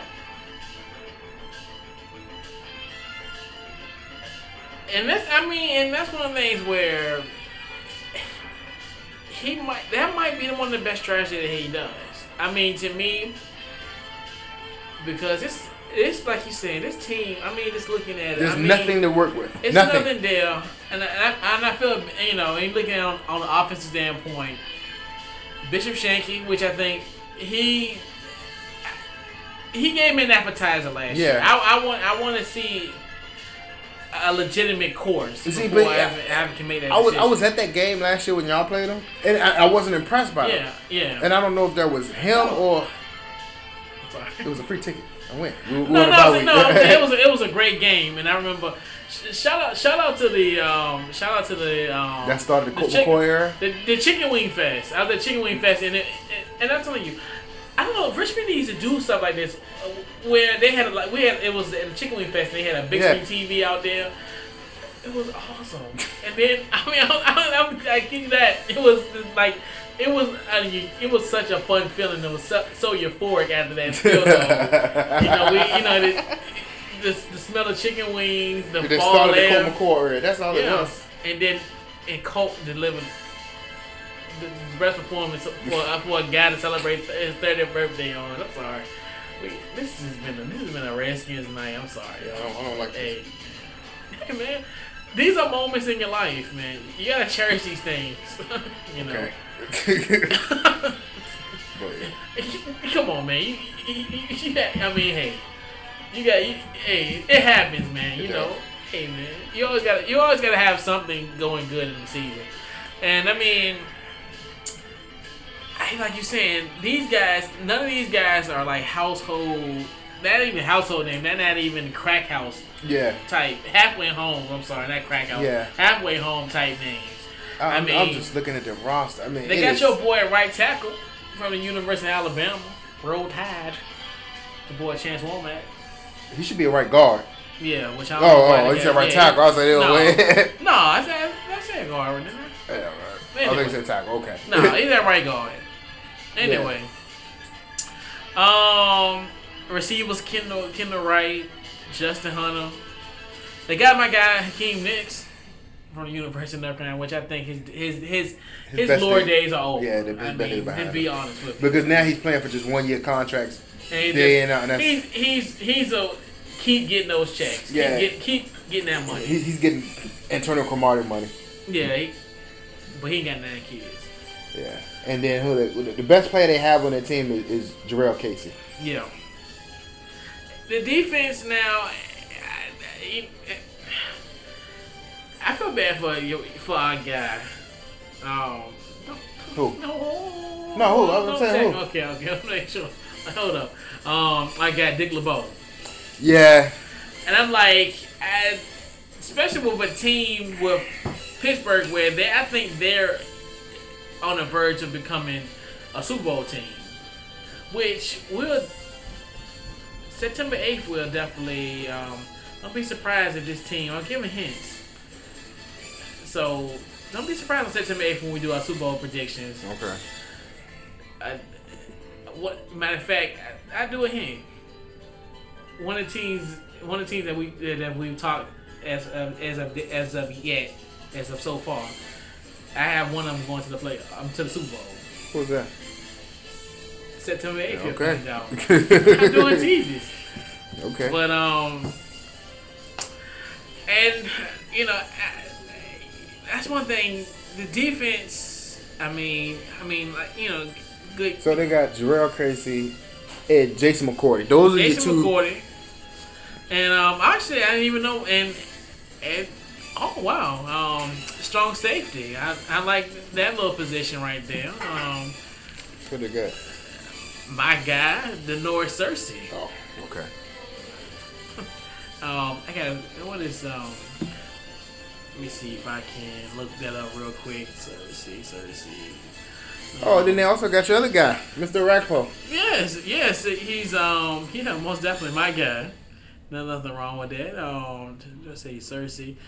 So he's number 31 for the program, but number 1 in your hearts from the University of North Carolina. Oh man! Can't believe you just did that. Hey man, that's how it is, man. That's how it is. Oh man. Let's move on. But yeah, man, and shout out to our guy Ryan Sukup, actually Mr. Irrelevant back in the day. You talking about kickers? I mean, he was just. I'm just saying. I just making a mid note because he was Mr. Irrelevant one year. Anyway, so question number 5 to round out this 2015 AFC South preview. How will they finish? I got the Colts going 11-5. Okay. The Texans 9-7. The Jaguars 3-13. And the Titans 2-14 again. All right. So I have the Colts 13-3. Texans 9-7. In the mix for a wild card. We haven't decided quite yet. The Jags 4-12, and the Titans. Even though I put 3-13, I think they're gonna be. Let's go 1-15. Wow. And the winner of the Christian Hackenberg sweepstakes, possibly. So who knows what can happen? Or it might be your boy Joey Bosa from the University of Ohio State. Who knows? So we've already done the AFC North, where I predicted the Steelers to be 11-5, the Ravens 9-7, the Bengals at 8-8, and the Browns at 5-11. LA, you had the Steelers at 10-6, the Ravens at 9-7, as well as the Bengals at 9-7, and the Cleveland Browns at 5-11. So we're about halfway done in the AFC. So now we got to get into our reserves. Some brief little stories that doesn't really appear on the front page of your sports page. I got no Teague. He actually resigned as AD at Minnesota. Now, this all stems from an allegation of sexual harassment by 2 non-student female employees. According to reports that he sent explicit text messages as well as groping as well on the staffers. Now, what's so funny? I remember this case, and also he has 2 gender discrimination suits. Oh, wow. Of course, there was one at Minnesota, Mrs. Regina Sullivan. She was an associate athletic director, and she was actually fired in October 2012. So she sued the university in March of 2013, and she ended up getting like $175,000. And I don't know if you remember this, but when I read the article, I remember it was another complaint by then VCU women's basketball coach Beth Cunningham, which it's so funny. You know it's funny how things be swept under the rug, because I remember she went to Notre Dame, but I just didn't know why she went to Notre Dame. I knew she left abruptly, so that explains that. So and of course Noah Teague was the AD at VCU. And he went to Minnesota in 2012. So that's how the VCU correlation happens. In another training camp fight, Panthers quarterback Cam Newton and cornerback Josh Norman got into a scuffle at Panthers practice on Monday. Now, Cam tackled Norman, who picked him off in the series, and pretty much tackled the young man, and a fight ensued. It's probably one of those he can hit me, but I can't hit him situations. And I don't have a problem with Cam doing that because, Cam has garnered the reputation of being soft. More people look at him like he just wants to be a model. He's only in it for the fame of football and not the actual playing of football. Yeah, and he wear pants that shows his Achilles. Yeah, so I think it's time for him to get tough. He basically holds the same kind of reputation Dwight Howard holds. They're just big guys. He's the General Johnny. Yeah. And so, it's good to see the quarterback mixing it up because, it shows that fiery emotion side that they want. I mean, these are your guys who don't get touched in practice, and yet here he goes and does this. So, I mean, I got no problem with Cam Newton fighting. I mean, it's just because you want your leader to be emotional. You don't want him to be the cheerleader guy. Come on, let's win this. Like, no, you want him nitty-gritty, in your face. If he's scrapping, they're scrapping. That's how I look at it. Yeah, like you're saying, you don't want that. You don't want your head of your franchise, especially the $100 million man, to become a little softy. Yeah. And that happens. So also, as we talked about financial literacy in the sense, just finances in general, we talked about Josh Smith 2 weeks ago about how it's gonna be hard for him to live off a $6.9 million salary. Oh wow! Now we're looking at Ryan Broyles, the Lions wide receiver, who he set an annual budget for him, his wife, and newborn baby, and he set it for $60,000 a year. Now, Broyles is in his final year of a $3.6 million deal, the rookie deal, which 1.4 was guaranteed. And now, in other stuff he looked at, and he said pretty much one of his biggest post-draft purchase. Well, most people like, you buy your mom a home or you buy these most cars. His biggest purchase was buying a Tempur-Pedic bed. And he drives, him and his wife drives a Mazda, and they also have an SUV that they've had since he was in college. I applaud this move. Oh yeah, because definitely. to me, because he can live off. I mean, think about it, if he do $60K. I mean, he can live for the next 20, 30 years off that, even off that $1.4 million tag. But, I mean, how much of that 1.4 does he really get? Because, you got union dues and all of that tax. But you're looking at the grand scheme because he did get a $3.4 million deal, which that part was guaranteed.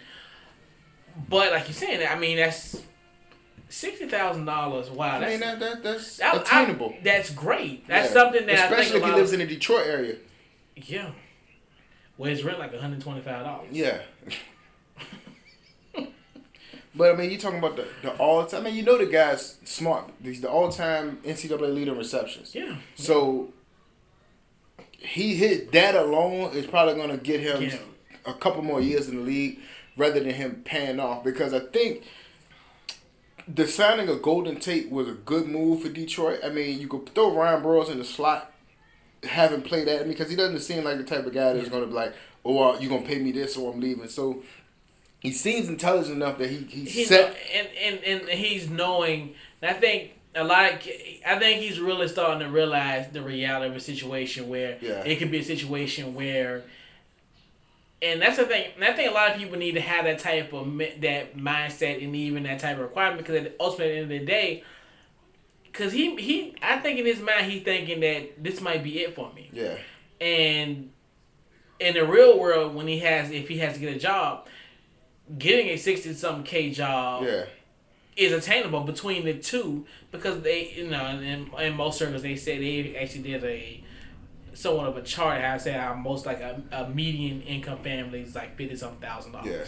So you're looking at it from that type of standpoint of, okay, that's $60,000, and he said, and it's not a situation where it's like that. He even said it's not a situation where we're depriving ourselves. It's just more so of just where it's being very fiscal. Yeah, you don't have to keep up with the Joneses. Yeah, and like you said, he drives a monster. Yeah. Like that's like your boy Morris. He drives the same 626 he had. Exactly. He got it fixed up. Yeah, in college, and that's one thing. That's what a lot of and that's I think a lot of athletes have that issue, and I think. Ryan Bros is trying to budget off of $60,000 for a year. You got some players that can't even budget $60,000 a month. My boy. I wasn't talking necessarily about him, but hit dog gonna holler.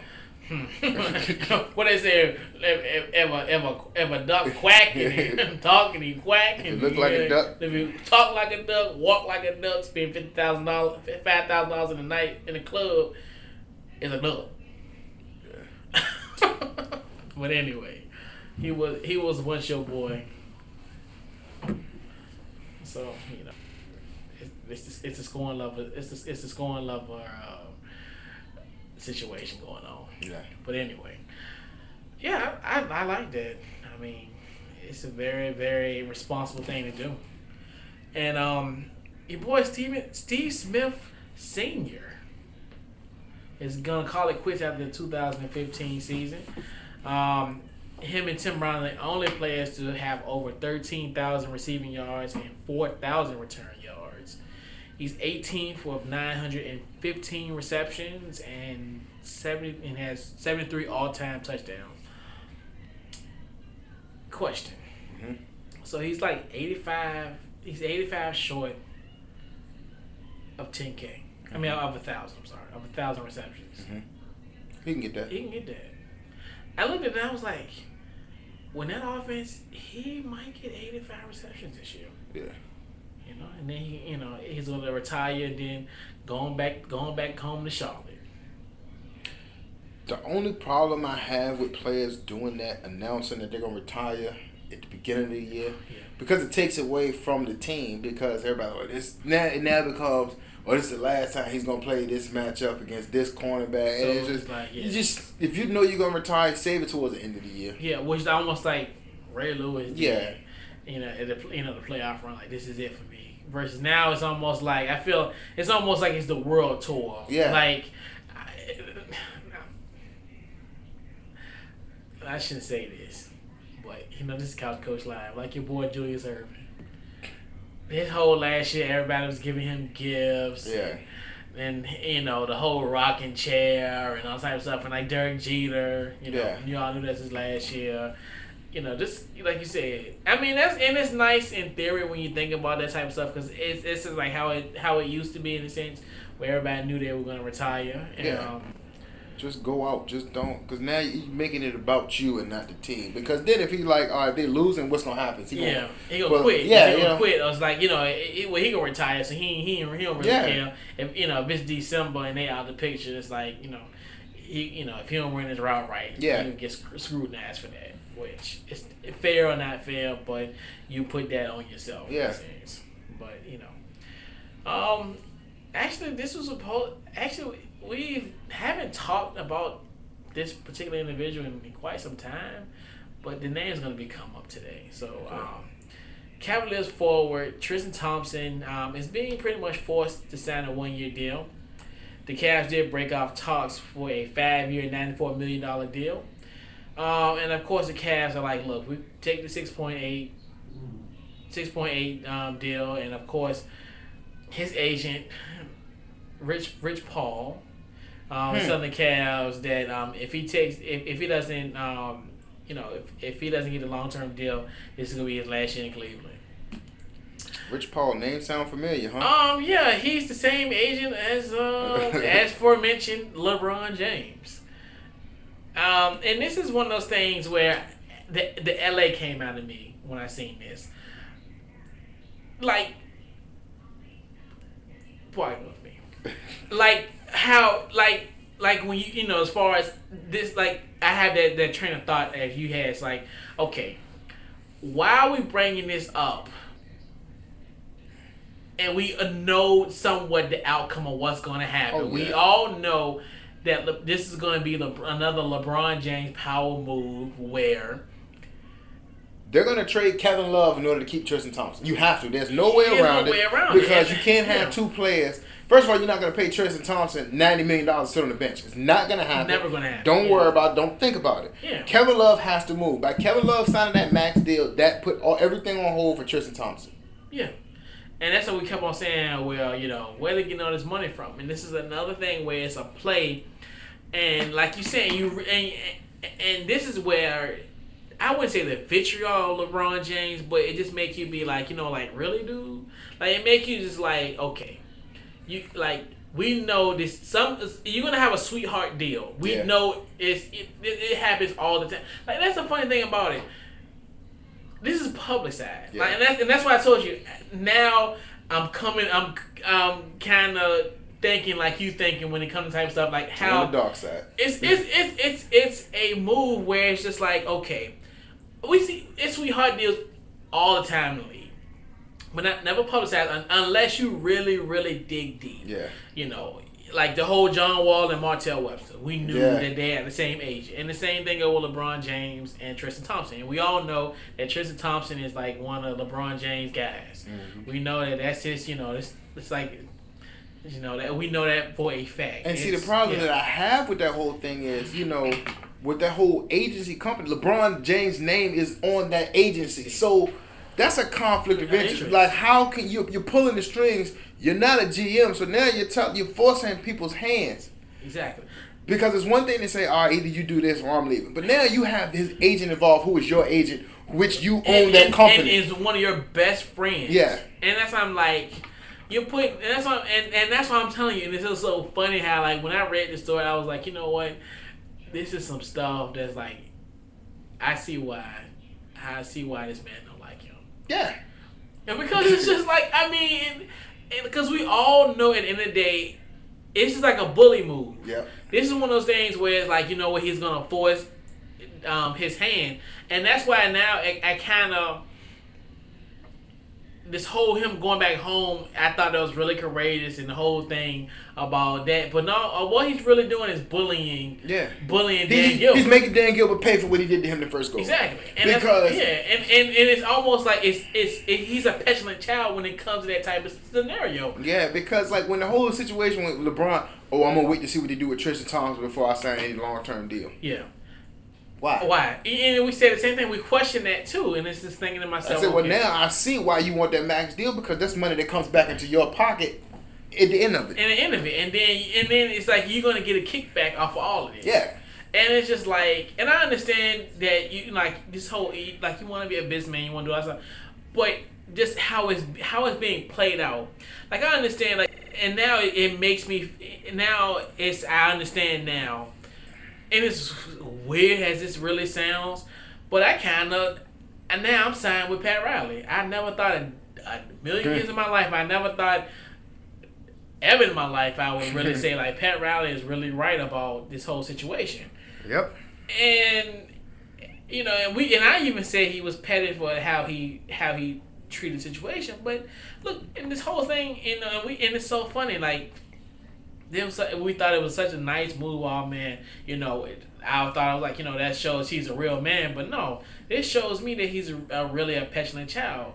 If he was a man, he won't. I wouldn't even speak to Dan Gilbert. Like you know, and to a man, I would. You know what? You know, it is what it is. Dan Gilbert did this to me, and it's it is what it is. But no, he's like, you know what? I'm gonna make you pay. Which is just dumb, like, you know. Yeah, so that's why I kind of, I really think this is the bully move. Now you see what I see. I came around, man. Yeah. I came around, and I've always kind of had that in my mind, But this whole Cleveland thing kind of got me. And the thing about it is, people gonna overlook that. Oh, he's the best player in the game. Why we like? You can't do that. Like they made Michael Jordan give up his shares with the Wizards when he said that he was coming back to play. Yeah. This is the same thing. LeBron, you can't be an agent. Yeah. It's almost just like how people was about the whole Jay-Z thing. Yeah. And it's like, you know what? Like, okay, well, he had to change his name. Yeah. And I think LeBron James should be doing that as well.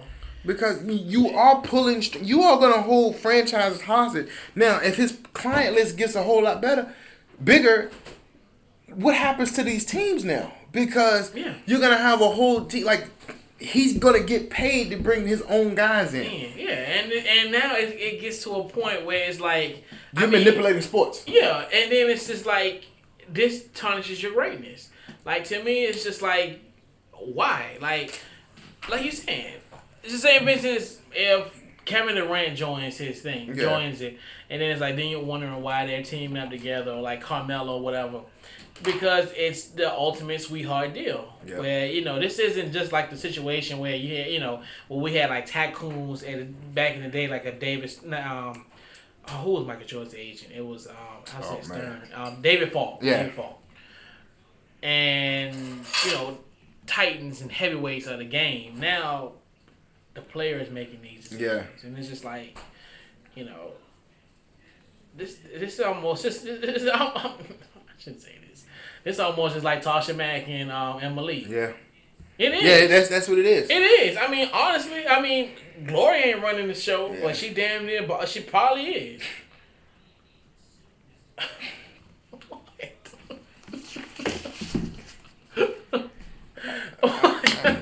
but you're right in the sense. I mean, it's just.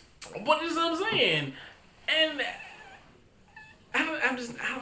Like, I want to pull up Rich Paul's client list and see what they look like now, because it's like this whole relationship with LeBron and Tristan Thompson, it just came out of nowhere. It was just like they weren't teammates, but yet all of a sudden they became like it was like he was like one of the first guys he gravitated to when he got to Cleveland, and I'm just like kind of odd.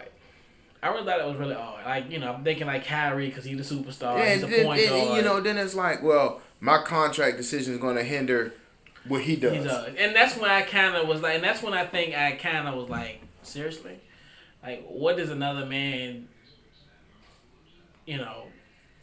dictating where he's going versus, that didn't sit well with me. Yeah. That really didn't sit well with me. But yeah. So I guess we'll round out. We got to do our NFC South preview. Now, question number 1 for the NFC South preview: can the Panthers three-peat as NFC South champions? I'm going to say yes. Okay. Because finally, they did the smart thing to what they needed to do.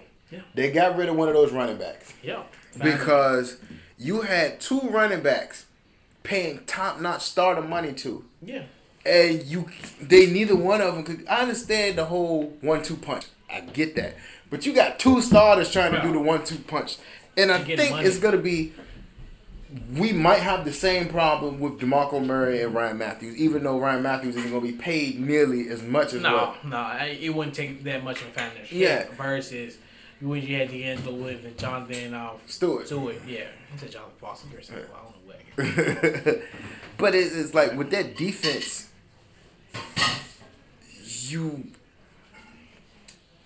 that defense in that division, I think they definitely going to three-peat. Yeah. And they keep getting Cam Newton weapons, what they should have been did a long time ago. And that's why I tell people the whole Steve Smith move, they had to do what they had to do. Yeah. Kelvin Benjamin, I got Ted Ginn Jr., OSU. And actually this is a sleeper. I like the whole Devin Funchess. Yeah. I really like Devin Funchess. And then they still got Greg Olsen. Yeah, Greg Olsen, prior to you. Actually, between him and your boy, Kelvin Benjamin, they actually, it was so funny, identical, 1,008 yards. Yeah. And, Greg Olsen, that's one thing, Greg Olsen he's really revived himself, his career back to form. And like you said, also, Jericho Cotchery. Yeah. NC State. Shout out to those guys that research trained as well as the. Yeah. Who was on this roster? It's you're looking at it from the offensive standpoint. They still got the blind side. Yep, yeah, Ryan Khalil, and they also got Michael Hoare. They got Michael Hoare. Wow, that's crazy. Mr. Blindside. Yeah, Mr. Blindside. Shout out to Sandra Bullock. And then on the defense, either Steele or Charles Johnson. Starler too. Well, he's out for. Yeah, he's out. Yeah. Kawan Short finally came back to practice, and then Coney Ely. Yeah. Thomas Davis is healthy. Luke Kuechly. Yeah. Oh, they got Shaq Thompson. So So the defense is in place. Yeah, and they got your boy Peanut Tillman. Yeah. Peanut Tillman. That's a short stop gap. So he's there just to mentor whoever. Probably for Norman. Yeah, and the ageless wonder Roman Harper. Wow. 32 and got gray hair. Full head of gray hair. From? Oh. Where's he from? The University of Alabama. Roll Tide. And also at free safety, I got Trey Boston from University of North Carolina. And they also got Kurt Coleman. Oh, gosh. Kurt Coleman, your boy. Yes. Your boy Kurt Coleman. Well, they got Sean McDermott there. McDermott. That's why. Yeah. But with the way that defense is, they have a superb defense and a functional offense. So they probably got the best mixture in that division. Of overall talent. Yeah, and then I think they have the type of power because this division is a very offensive centric type of division more than anyone that we've seen that we've previewed thus far.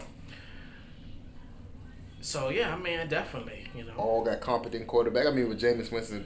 I think he's on his way. And speaking of a competent quarterback, we're going to head on down to Atlanta. Question number 2, has the Falcons' window closed? Yes. Yeah. It has. It's because they put too much stock in Matt Ryan, and he's just not going to be that elite quarterback that they want him to be. Yeah. And then you're putting too much on his shoulders because you're expecting him to throw you to win the game. Yeah. And when they got rid of Michael Turner, the burner, they never had a succession plan in place behind that. It was just, let's go get this Band-Aid called Steven Jackson, whose best years were behind him being wasted in St. Louis. Yeah. And you get rid of Steven Jackson, and who you going to turn to? Devontae Freeman? Yeah. Yeah, it's just, they don't have anything to hang their hat on. I mean, Roddy White, the ageless wonder, and Julio Jones. And your boy D. Hester. But you can't. I wouldn't count on him. I would just count him on a punt game. Yeah, I mean, you can spot him here and there. He's gonna have that one game where he's just all over the field. But like in the Tampa Bay game. Yeah. So but you can't count on that week in and week out. Yeah, you can't. Especially when you have when you're playing Carolina twice. Yeah. And you playing the NFC West. I mean the NFC West. You got San Francisco, Seattle. Yeah. So those gimmick games aren't. And then you got to open your season up against Philly. So, it's not looking good for them this year. Well, they start out the season 3 straight games against the NFC East. And then they play y'all in week 5. Yeah. A win? Yeah, I would count the Falcons a win on that one. Actually, So, and, you're looking at Dan Quinn. He's, head coach.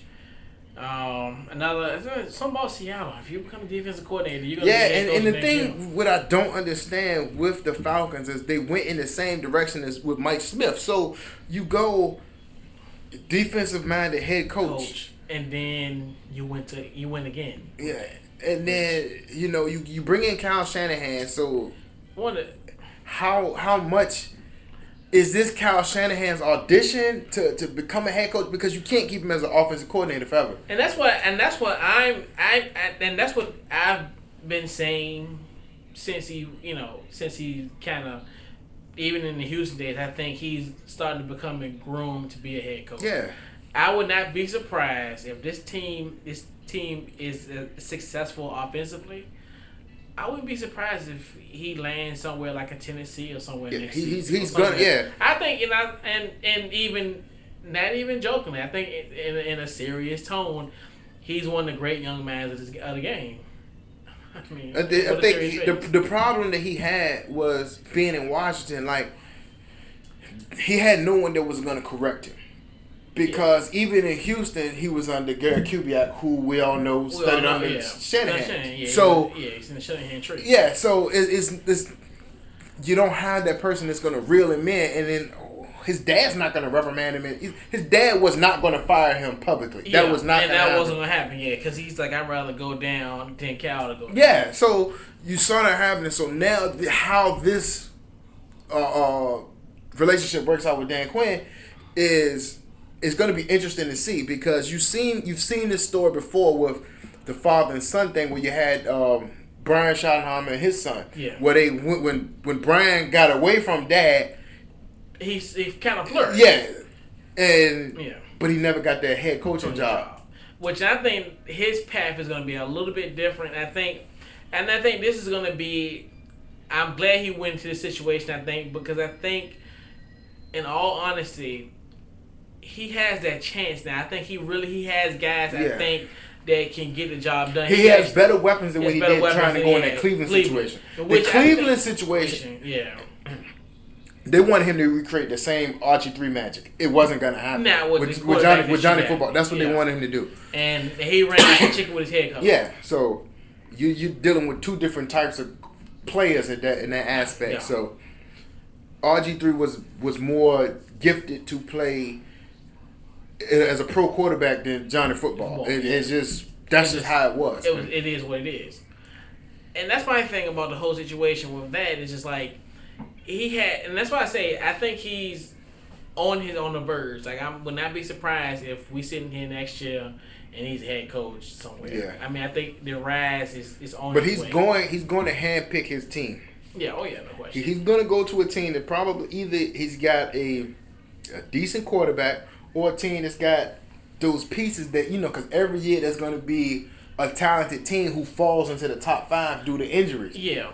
And that's what I'm saying. It's almost like you even looking at even like you can stumble on a team like Atlanta, in a sense, where the cupboard isn't bare, and they had injury, and even like you look at Houston, because you look at Houston, the whole quarterback, the whole quarterback situation. I mean, that who they had, Case Keenum at the time, the boy from Pitt. Tom Savage. I mean, and of course Ryan Mallett got hurt last year as well. So, I mean, there is a good shot that you can get there. But we'll talk a little defense. Of course, you got Adrian Claiborne, proud of Iowa. Yeah. Your boy John the Babino. Yeah, I can't stand his brother, but Shout out to speaking of that, whatever happened to NFL AM? They just kaboom. I haven't paid attention. Look at you. Yeah, see who else they got? Justin Durant, Vic Beasley. And like you said, and even with that, the defense, of course, they ranked in total defense. They gave up 398.2 yards per game last season, and 30th in sacks. And actually, you know what's so weird though with this team, and that's what it'll show you. I think this could be one of them surprise teams. They had a +5 turnover ratio, which, in most respects, is a solid team. When you look at that team, because last year they were 6-10. Yeah, but they had no run defense. They had no run defense. Because like you're saying, that's what I'm saying. Like, normally, that turnover ratio, that's a good thing to hang yourself. Not to hang yourself, but something to hold on to coming into the year. As far as of course they couldn't stop a nosebleed because they gave up. Let's see, they gave up a lot. Teams almost put almost 400 yards on them. So That's why I looked to see who was playing the Falcons defense on fantasy last year. Don't do it. Do not do it. And they got your boy Justin Durant. Also some other guys. William Moore. Jalen Collins. Okay, your boy Desmond Tufant. Yeah. Was that the one that got stabbed? Yeah. Yeah, that was one. Yeah. Yep.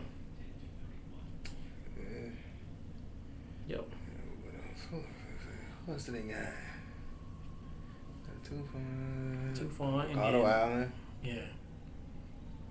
The Jalen Collins pick, that was a good one. That was a solid pick. But I think, like I said, something about SEC cornerbacks. Yeah. And their front four in Atlanta is not intimidating as a pass rush. Yeah. So it's going to be one of those things. Is Dan Quinn going to have the scheme to make up for that? Correct. Yeah, and that's one thing you gotta. Rather interesting to say the least for that situation. And their window is slowly closing. Yeah, I mean, it's like because their rise was kind of, you thinking, yeah. Because one of those things where Julio always got hurt. Yeah. It was just like, is this guy gonna ever reach his full potential? Yeah. And then when he finally does, Roddy White goes down. Yep.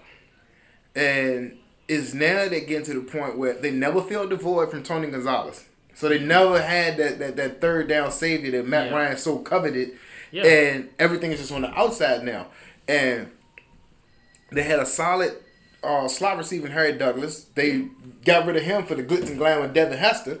And so now when do you pick up the heir apparent to Roddy White? Because he's getting on the other side of 30. Yeah. He's getting, And we know what happens after you get that age in the National Football League. Yeah. Adios, amigo. Yeah. So question number 3. Can the Saints come marching in the NFC South contention? No. And that's another one of the things where, like, we're talking about diminishing of skills. I really think this is going to be one of the years where I think Drew Brees... Yeah. You're going to start seeing the decline. Because they got rid of Kenny Stills. So you had that deep play threat. Yeah. So they holding all of that just on the shoulders of Brandon Cooks, which I don't think this is right, because now you got rid of Jimmy Graham, who now the middle of your offense, they have no one who can control the middle of the field now. Exactly. So what you're gonna see out of this team now is a lot of stuff out of the backfield. You're gonna see that 2-back formation with Mark Ingram and C.J. Spiller.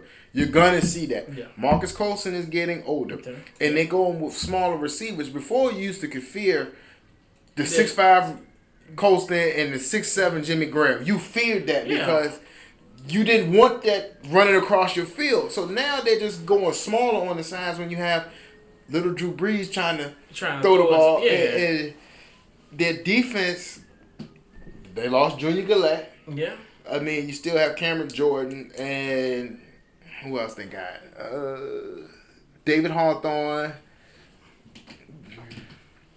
And they got your guy Kenny Vaccaro. Jarius Byrd. So I mean, like the cupboard isn't bare. Yeah, but still. But it ain't full.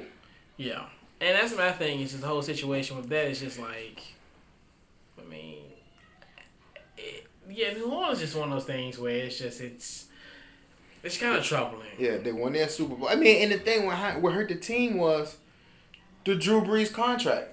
That crippled the franchise. They had no extra money, and it was like, I understand you get your money, but at the same time, you can't cripple your franchise. Yeah. Like when you see like Ben Roethlisberger is going to be a Pittsburgh Steeler to the day he retires, because he's always gotten his money, but he also made it cap friendly for the team. Yeah. So he's guaranteed more money over the longer haul of his career, whereas Drew Brees just wanted everything front loaded. He just wanted to just get his money, and it's like, you know what?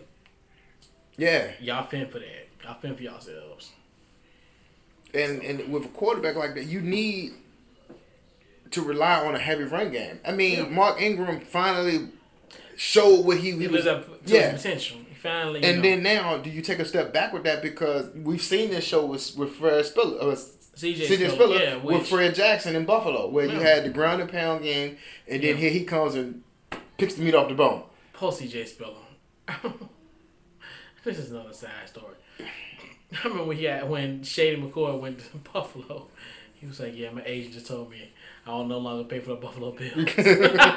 Yo, when that happened, it was so funny. Like, I was like, man, That man had to tell, because he was actually on NFL Network that night when it happened. I'm like, dang, yo, that's crazy. This man found out he was out of a job, just like everybody else, with everybody. But he was in a contract year, and he was renegotiating Buffalo, but once they pulled the McCoy deal, all right, he was off the table. Time to go. Yeah, that's just crazy. So transitioning now, question number 4: will Jameis Winston and the Bucs shake up the division?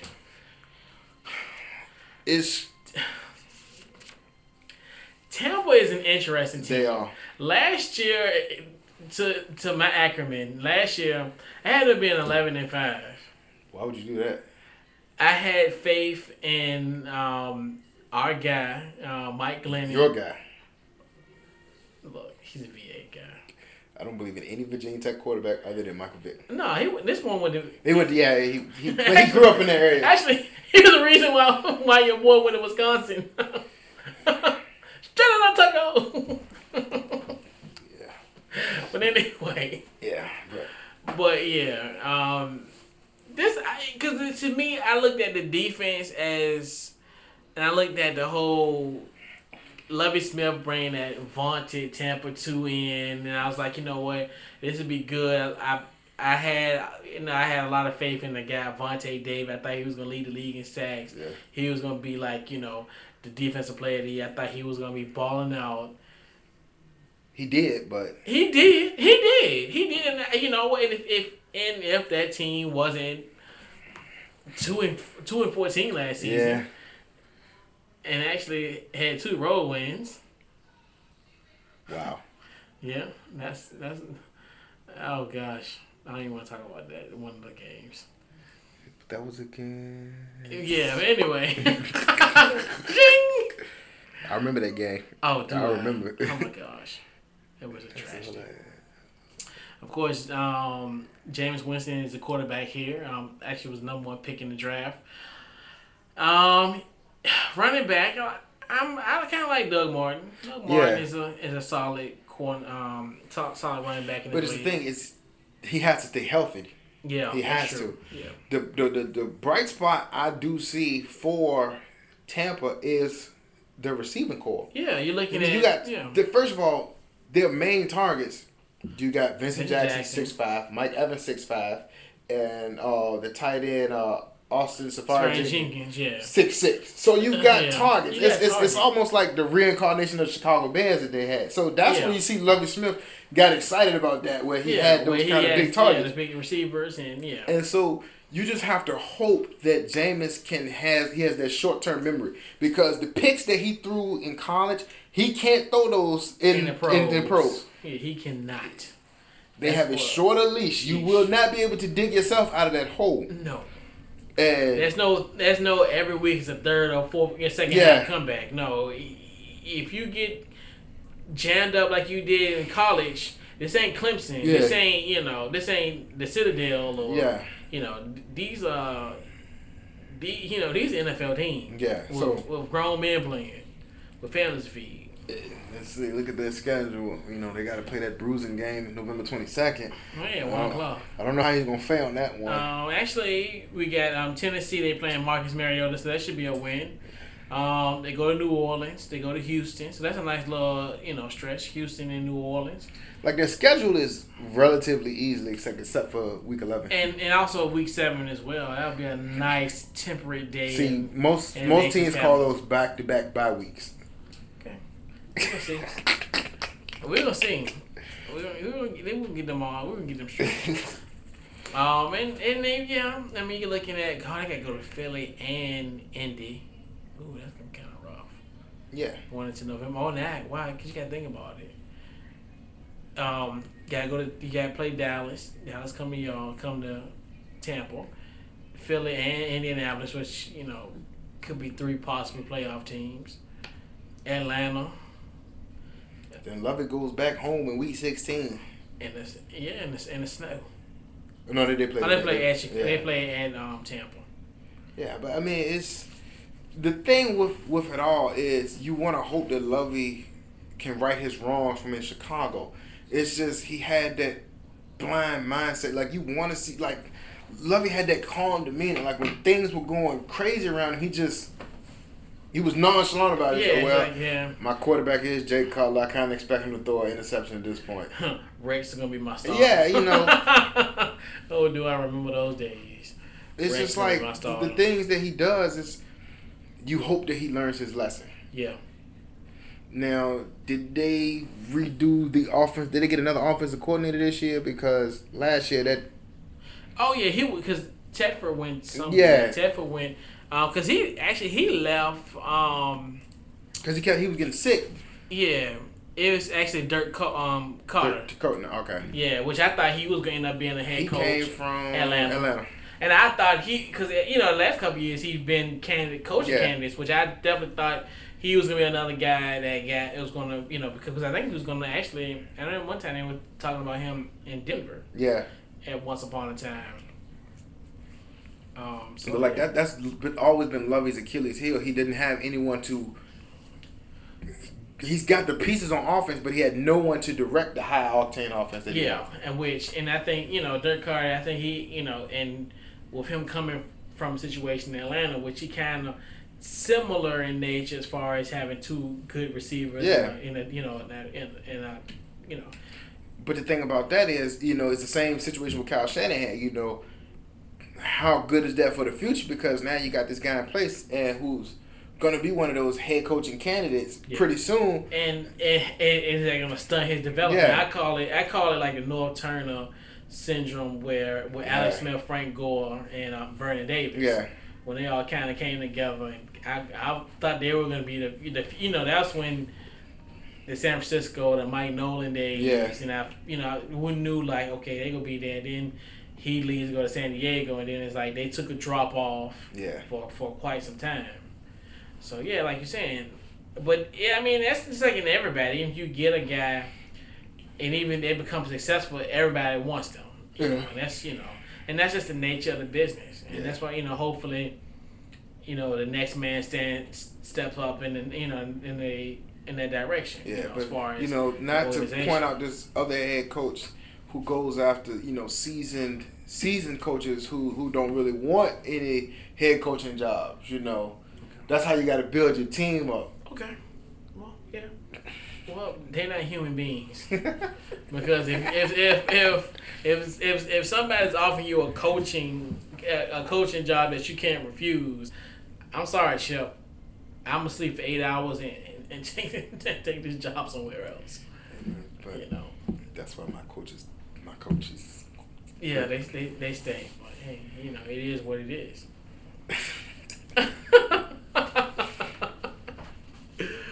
All right, so question number 5 to round out this week's NFC South preview. How will they finish? You want to go first, LA? I will take Carolina. Going 11-5. Okay. I take the Falcons at 10-6. Okay. The Saints are going to be 8-8. Okay. And the Bucks will be 8-8. Okay. Now we actually got a little bit of difference in opinion, which is cool. Nice little shake up. The Panthers at 10-6 for me. Falcons at 8-8. Panthers at 8-8, and the Bucks at 6-10. And to recap last week's NFC North predictions, LA had the Packers at 12-4, Lions at 10-6, the Vikings at 9-7, and the Bears at 4-12. I had the Packers 13-3, the Vikings 10-6, the Lions 9-7, and the Bears 5-11. So, any final words before we put a bow on this week's Couch Coach Live? Yeah, man, I'm just ready for football week 1. Preseason games. 1 o'clock. You got a 1 o'clock Sunday game against the Colts. Yes. Look at y'all, man. Excited? Yeah, I'm gratefully excited. I'm less than 48 hours away. Yeah, Thursday night. Huh? Yeah, Thursday. Thursday night. Yeah, we play the Cleveland Browns. Okay. At Cleveland, so the guys are probably gonna have a nice little small practice, shower up, and when do they leave? Get on the bus. I think for good. You mean when Sunday?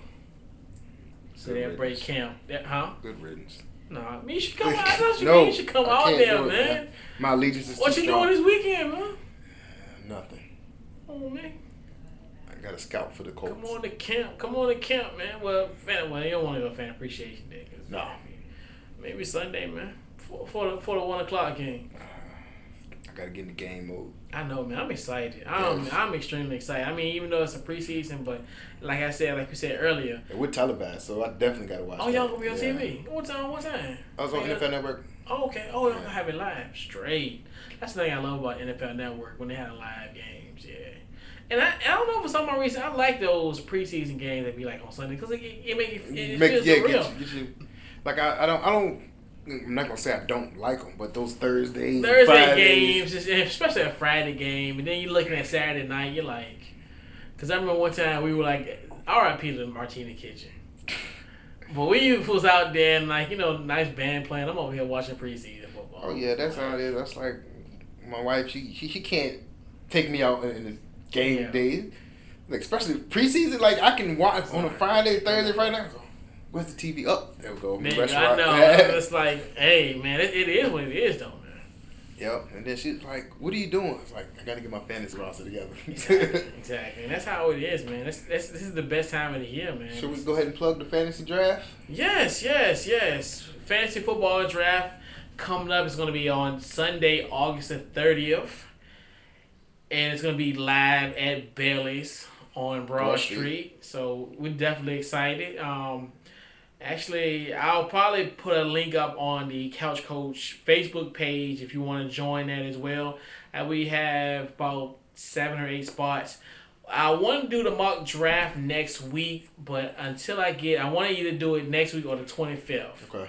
Where it's going to have to be either one of those. So when we do the mock draft, so it'll all be fair, and we'll have it'll be fair. We'll put names in the head. Okay. I might, bring somebody bring somebody else over and them put it in the head. So it'll be 100% fair. Okay. So I'm looking forward to this live NFL. This will be my first ever live draft. So same here, and I'm looking forward to it. So And what can they follow you at on social media, sir? I'm going to be on Instagram at Showtime804, on Twitter Showtime_804. Okay. You can follow me on Facebook, Twitter, Instagram under Couch Coach Live. Personal one, Couch_Coach. This has been this week's Couch Coach Live for LA. This is Couch Coach. See y'all next week. Peace.